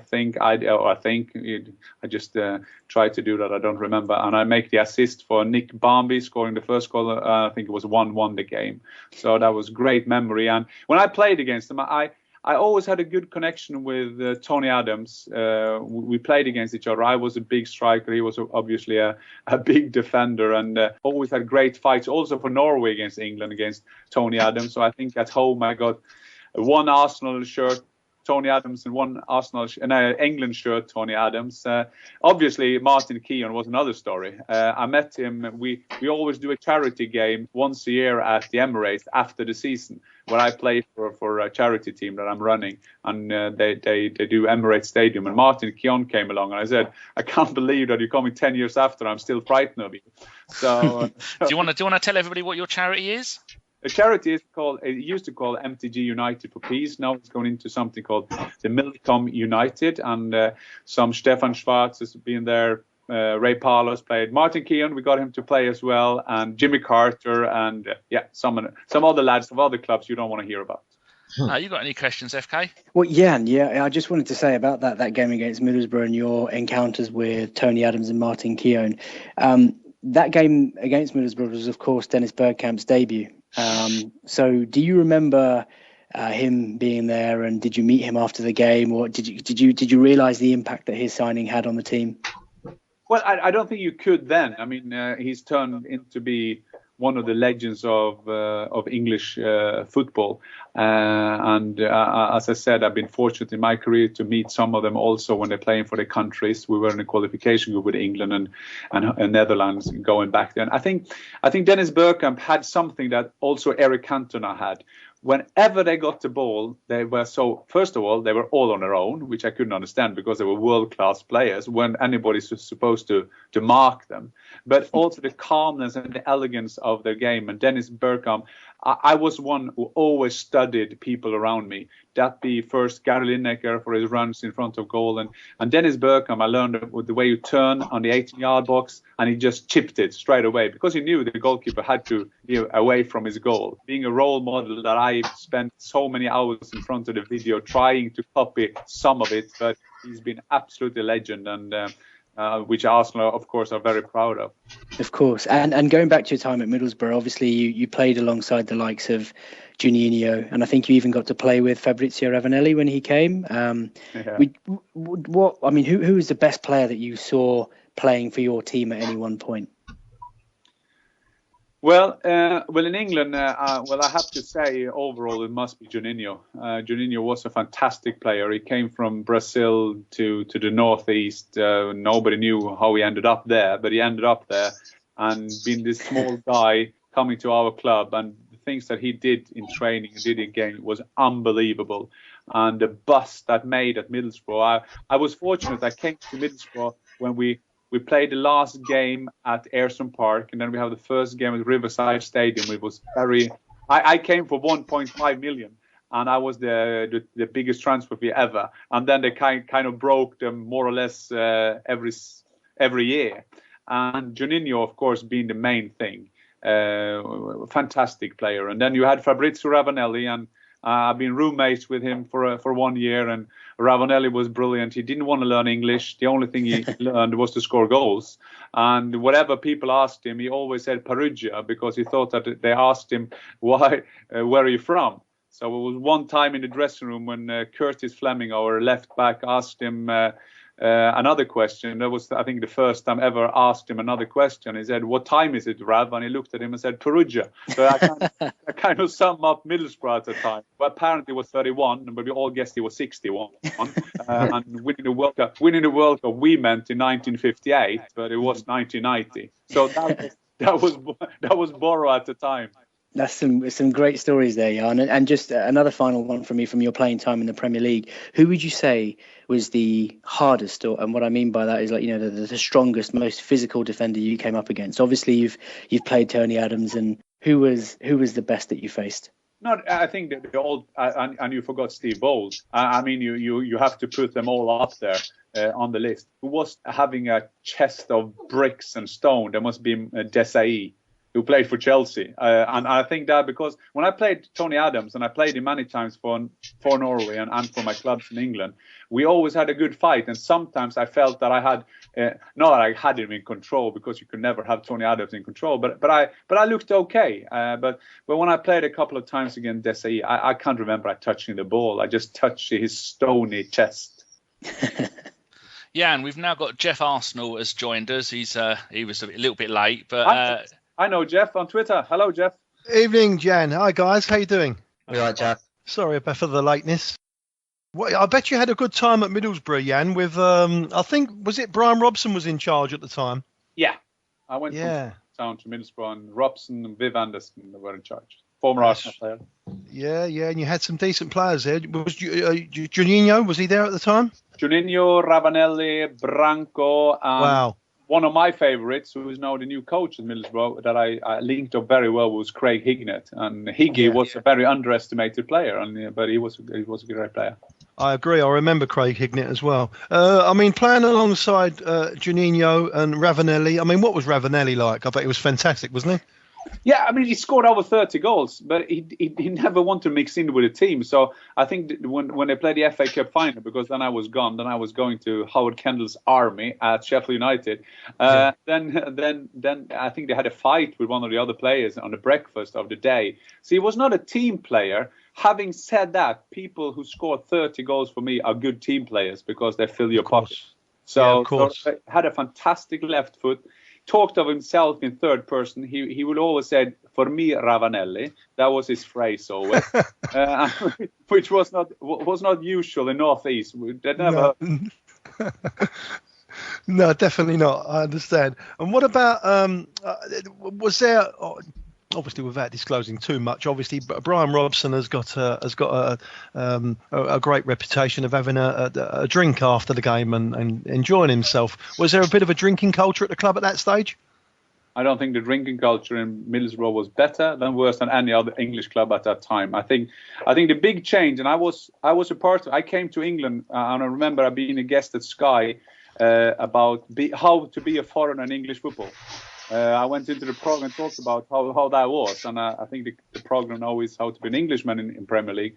And I think there was I was kind of that culture that changed when your manager came in. Yes. Not only can Wenger in with new ways of thinking, with eating, drinking, but he won titles. And I think when English football saw that where there's so much you can take out of there, I think a lot of the English culture changed. Of course, yeah. And one last question. By the way, but you understand what I'm saying. Yeah, of course. One last question. Juninho, was he one of the best players that you played with, you think? Yes, I think he would be. I started off in Vienna. I played in Austria with a guy called Andreas Herzog, who later went to Werder Bremen and Bayern Munich. He was a great player.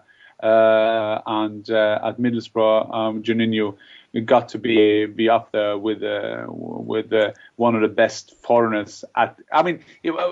If he would play with a big club, he would be the big hero. But to be fair, he was not a small hero at Borough either. Yeah, I think he was a little bit, no disrespect to Middlesbrough, but I think he was a little bit wasted at Middlesbrough, wasn't he? I think he would have gone to someone like Manchester United or maybe Arsenal or Liverpool at the time. He would have been an absolute raving sensation everywhere, wouldn't he, you know? Yeah. I think that's and I think we can always discuss that kind of how you will do in a big club. Having said that, the hardest way, I was very lucky and I guess good at the time, scoring a lot of goals for Swindon. And I always ask myself, how many goals could I have scored for a top club? Having said that, I didn't get to a good club, and that was a reason for that. So I think that is always a long football discussion. Yeah, gotcha. Back to you, Danny. Jan, when you were at Middlesbrough, and then you, the newspaper reports were that when Middlesbrough come in for Ravanelli at Juventus, Ravanelli just said, I want £52,000 a week. And when Middlesbrough said yes, he thought, oh, well, I didn't expect them to say yes, and I joined. As a player, how did you feel about someone who was earning so much money compared to everyone else? He was the highest paid player in the Premier League, I think, at that point. Well, first of all, I think when you're in a team, you have to sort out your contract yourself. You have to respect that. I always did that. I was rooming with Ravanelli. I knew he would take my place. He would take my shirt. He would take my money. But that's how football is. I couldn't be envy on him. He's fine for him. And I guess when Middlesbrough and Viv Anderson went to Italy and went to Juventus, and they just won the European Cup, the Champions League. And they said, listen, what about Ravanelli? And they said, yeah, you can have him for this and this kind of money. And Viv Anderson was saying, why? Well, how can we get him? And they got him. And it was fair enough. You can't do anything about that. That's how it is. And I don't like all the players always talking, if I got that money and I see how many of these useless players we get today, then I don't like that attitude, because I was lucky. I got more money than Sir Stanley Matthews when I played, and Sir Stanley Matthews was a much better player than me. So I think you have to put that into perspective. And at the end of the day, when you're talking about your career, you don't talk about your money anyway. You talk about titles. You talk about how you can please the crowd and all that kind of things. Right. One more question about your past, just quickly. Yeah. I remember at the time when you signed for Barnsley in 1993, Arsenal had a few players from around your region like John Jensen, Paul Iders and Siggy Jonsson. I vaguely remember a newspaper article linking you with Arsenal. Did anything ever become of that? Did they talk to you, or was there any links? It's so nice that I meet the only person in the world who remember that link. Because thank you. Because I remember that, and I think it was going to Norway, because you had a player called Paul Lydersen, yes. not a very not efficient player for you, but he was there, and he talked to me about that link, and well, obviously you were thrilled that, but never happened, and unfortunately, because I see when you see your career, you always want to talk about the things that you could have done, of course, but that wasn't to be. Okay, right. Now, I've got two questions about current football. How are Johan Giroud and Francis Coquelin doing playing in the Bundesliga for Hamburg and Freiburg? And do you think they are shown any kind of quality that might mean they have a future at Arsenal? No. That's fair enough. I like that. I like the straight answers. That's fantastic. That's brilliant. Because, Right. I always felt with Giroud, with Giroud, I see him, and I always felt I would love to play against him because I think, because as an attacker, you always think like that, and I still do. When I sit at the table for Sky doing German football or I do Champions League, when I see a defender, I think, wow, I would love to play against him. I got another feeling when I went to Manchester United, watched Manchester United Real Madrid, and I've always seen Ramos, the defender, on TV. And I had a look at him and the way how fit he was, and I thought, wow, I don't want to play against him. But with some other players, I think I would love to play them still, and I'm 47. Right, one other one about the Bundesliga. Klopp at the moment is having a bit of a bad time at Bayern Munich. I mean, in the Bundesliga, partly because Bayern Munich have nicked their best two players, because Lewandowski's going there in the summer on a free transfer, who's a 30-40 million pound player. Yeah. Do you think Klopp will get fed up with this constantly happening with all of Bayern's money? And do you think if he does, and he was offered the Arsenal job, is there any chance that he would take it? Because he's my personal choice, that if Wenger decides to leave or move upstairs, he'd be my choice for the Arsenal manager. Well, I think that if something happened at Arsenal, and I think Wenger will be very instrumental picking the man who will come in. We've seen that at Manchester United, not been the biggest success in the world, but still, you will see that coming. We know that Wenger knows a lot about German football. We've seen that lately as well. He's been looking at players in Germany. I mean, Jurgen Klopp is my personal favorite. He is unbelievable. He is a lovely guy. He will hug you. He will handshake you straight away. He's one of those people you wanted in your club, and what he got this culture understanding, and I can see him survive in another league, because there are some managers also in England you can never see survive somewhere else, and I hope one day we will see Jurgen Klopp doing it somewhere else. Jan, what does he bring to the game? I mean, what is it about Jurgen Klopp? Obviously, he's a very successful manager, but is it his man management? Is he a brilliant tactician? Is he a good football club manager, efficient? Is he a good scout kind of person? What are his major strengths? I think, first of all, he's been able to take a lot of unknown players and turning them into Champions League players. That is a great strength. But I think his main strength is, like you started with, the man management.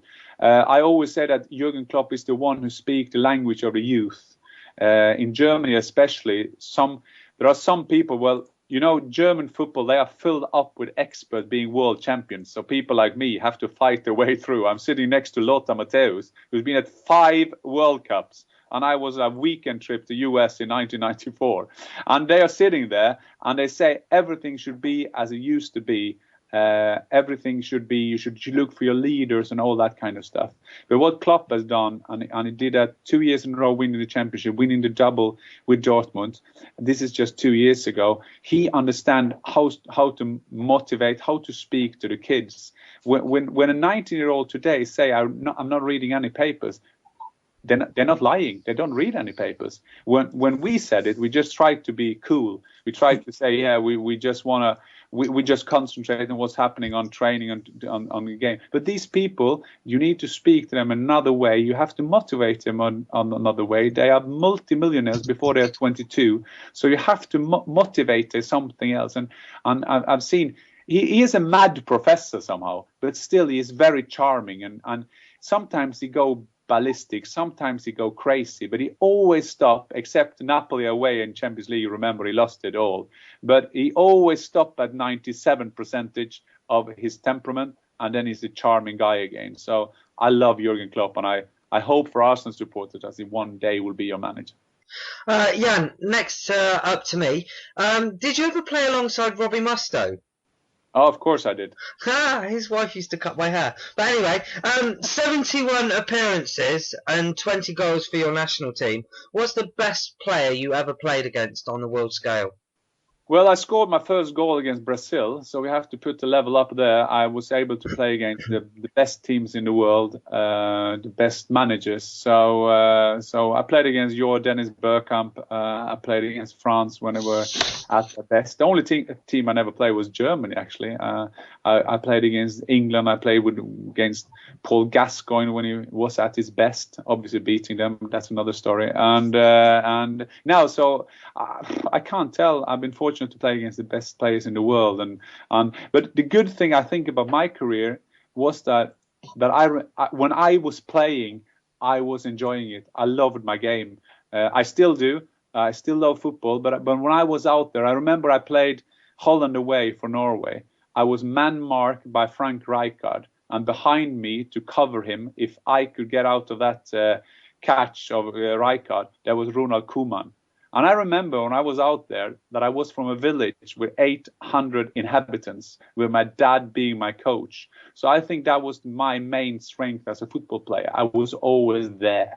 And I think that's what I love. When I see a football game, I'm looking at people who wants to be there. I look at their body language.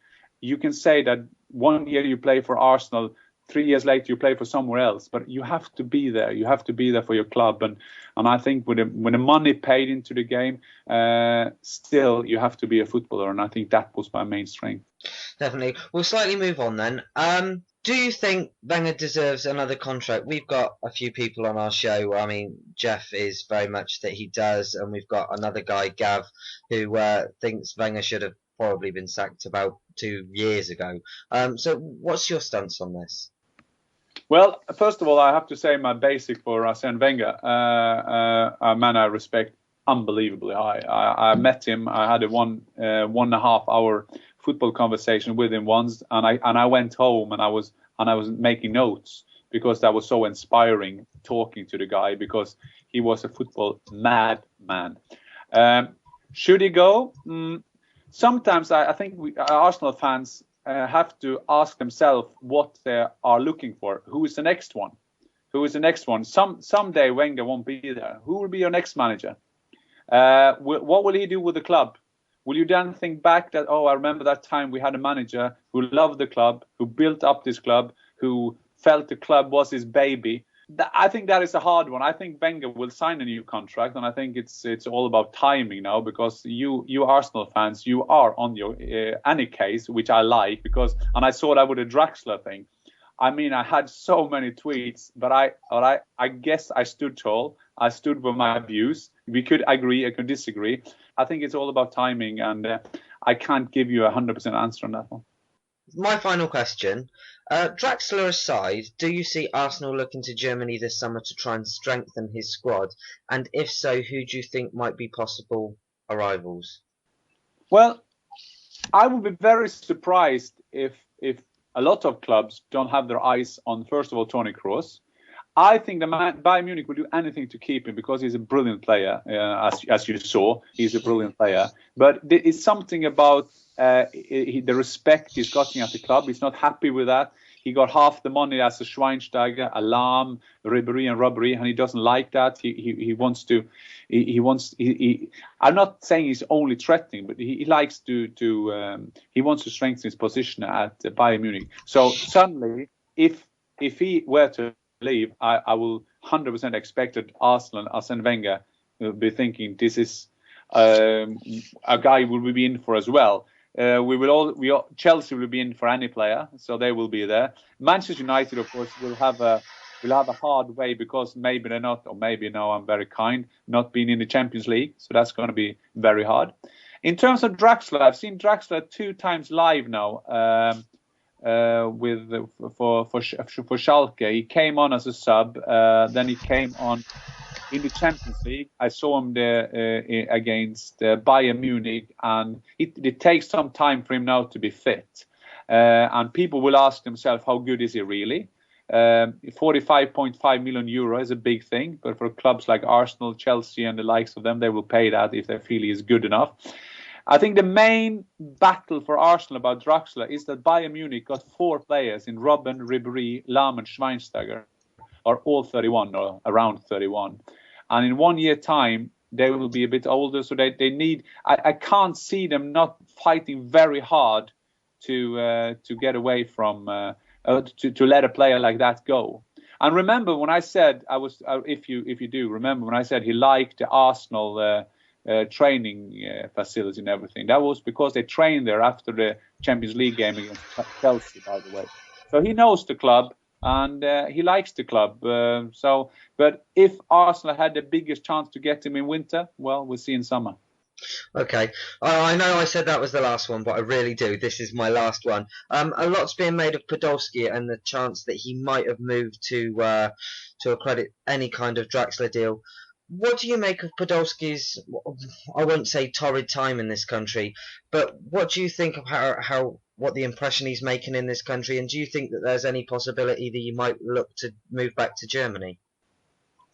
Well, I think if you have a look at Podolski, you won't say he's a typical German. I know that's the cliche, and everybody then will say no, he's not because he's from Poland. But I like Podolski. He's a brilliant character. I think when he plays at his best, he is added quality to any club, and even Arsenal. I can't see him moving back to Germany now because I can't see where he would be going. He won't go back to Cologne again, I think, because they will maybe get promoted, but I can't see him going back there. I think he should be more worried about Özil, and I don't like the development of his game. Maybe that's because it's a long season for him. I see the discussion in German football as well now for the national team, and I saw a big headline saying, is he a one for the big games? Then again, this Wednesday he scored. Now he made an assist to Götze when they won the game, but still I think that Özil have to take up his game. Jeff, I understand you've got a few questions too. Well, I've got one question. I'd like to ask Jan his opinion, really. It's about tactics and in-game tactics, Jan. Arsene Wenger and Arsenal, they get a hell of a lot of stick when they lose a game about tactics. They say that Arsene doesn't change any tactics. He doesn't really do anything different to change a game, to affect a game like, Mourinho does, or maybe Ferguson would. They just change it in an instant. Now, what I would like to ask you is, let's say like that Liverpool game when we was we was like 2 or 3-0 down in the first 5 or 6 minutes. It's in my opinion that what the manager will prepare you as he normally does for a particular team. I understand that Wenger doesn't change it too much. He might change it a little bit, he might tweak it a little bit. He doesn't change it too much though. But that game against Liverpool, is it in your opinion, they go 2-0 down very, very early? Is it not your opinion that the players that are on the pitch who have played a hell of a lot of money, rightly so, because they're all top quality players, shouldn't they, one or two of them, have it in their head to realise, let's just tuck in a little bit for the next 10 minutes. We're getting bombarded here. Midfield players, just tuck in a little bit. Let's keep our shape. And don't go bombing on because we're going to get nipped on the break again. How do you see that? You think that is right? You think it's a responsibility of the players on the pitch, or should the manager be on the touchline changing it as he goes? Because in my opinion, I think it's the responsibility of the players. You've played the game for a long while, Jan. What do you think? But I think sometimes Felix Magath, the Fulham coach, he always said that your strength is also your weakness. And I think you can, and it's a good shout, because if you see Wenger, he's very loyal to his player. He likes his player. I think people will like the manager because they know he will be there for them. Sometimes that is good when things are flowing, as you say. But when sometimes you need that managers just take someone off after 15 minutes to say, listen, we don't accept that. We don't accept that you are an Arsenal player. Having said that, I don't think, if I see it from outside, I don't see every Arsenal game. But I think that the main problem being for Wenger, compared with some other managers, that it looks like he's just signing the same kind of players. Don't misunderstand me, but because they're all quality. But if you have the same kind of players, it's not that hard. It's very hard to change your tactic, but because you still got the same players. And when you see your midfield, I mean, fantastic players, but they are more or less but more or less, and you will arrest me for some of these descriptions, but more or less same kind of players. If someone came from Jupiter and another planet, they would say, why do you have 6, 7 players who are all the same? And I think that is, I mean, there is a lot about discussions about you missing this guy in midfield who could turn around, who could say, listen, we do this, we do that. Please go out and kill that guy who has been harming us so much. And we're talking about Vieira, we're talking about Roy Keane and so on. But I don't think Wenger, that has been his weakness, I feel, that to find different type of players that you can use in different type of tactic. Yeah, I gotcha. But you know, in that particular game, after 10 minutes, we're 2-0 down. Don't you think they should have just closed ranks for the next 15 or 20 minutes rather than keep on trying to play out and do what they do normally and score? Shouldn't they just 2 players on the pitch like Mertesacker or somebody should have said, right, listen, just sit in there. Let's keep our shape for 15 or 20 minutes and then we can get our game going again. What I'm saying is I'm not sure it's Wenger's responsibility because he can't go over that white line. And you know as well, if you're 40, 50 yards away, sometimes you can't even hear the manager.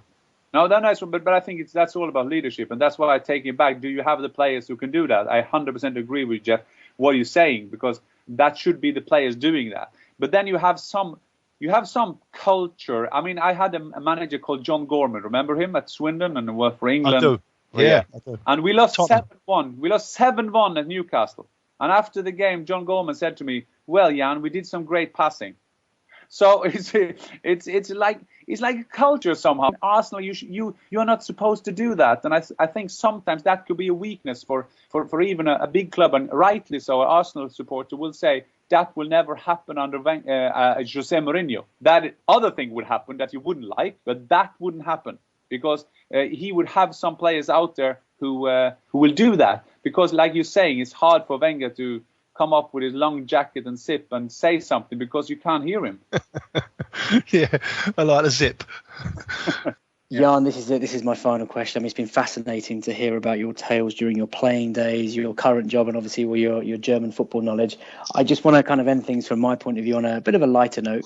One of the images that I will always have in my head for whatever bizarre reason, and I'll probably get mocked for this afterwards, as a boy when I used to watch the Premier League, I remember this occasion when you and Tim Flowers squared up to each other and you had a bit of a kiss.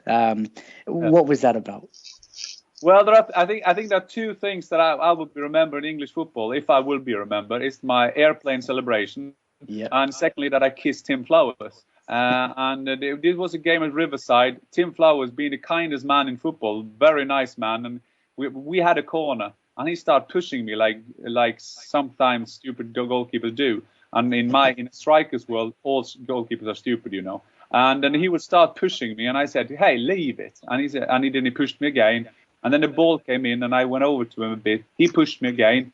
And then he grabbed the ball, and we were standing right in front of each other, and he kind of pushed me. I say, "Don't be so childish. What are you doing?" And then he pushed me again. I said, "If you push me one more time, I will so kiss you straight on your mouth." And he said, and then he said, "Fuck off." And I kissed him. And the thing is that there was this guy doing the best picture of his life. So that was the first time I ever was on the front page of a magazine in England. And I don't care that it was a gay magazine. I was still on the front page of a magazine. That's a superb story. Yeah, and that's a great story. So we'll end it on that note then. And I'd like to thank you for joining us this evening. It's been an absolute pleasure. Brilliant. Thanks a lot, boys. Take care. Thank you, Jan. Take care. Thank you, Jan. Bye. Bye-bye. Bye.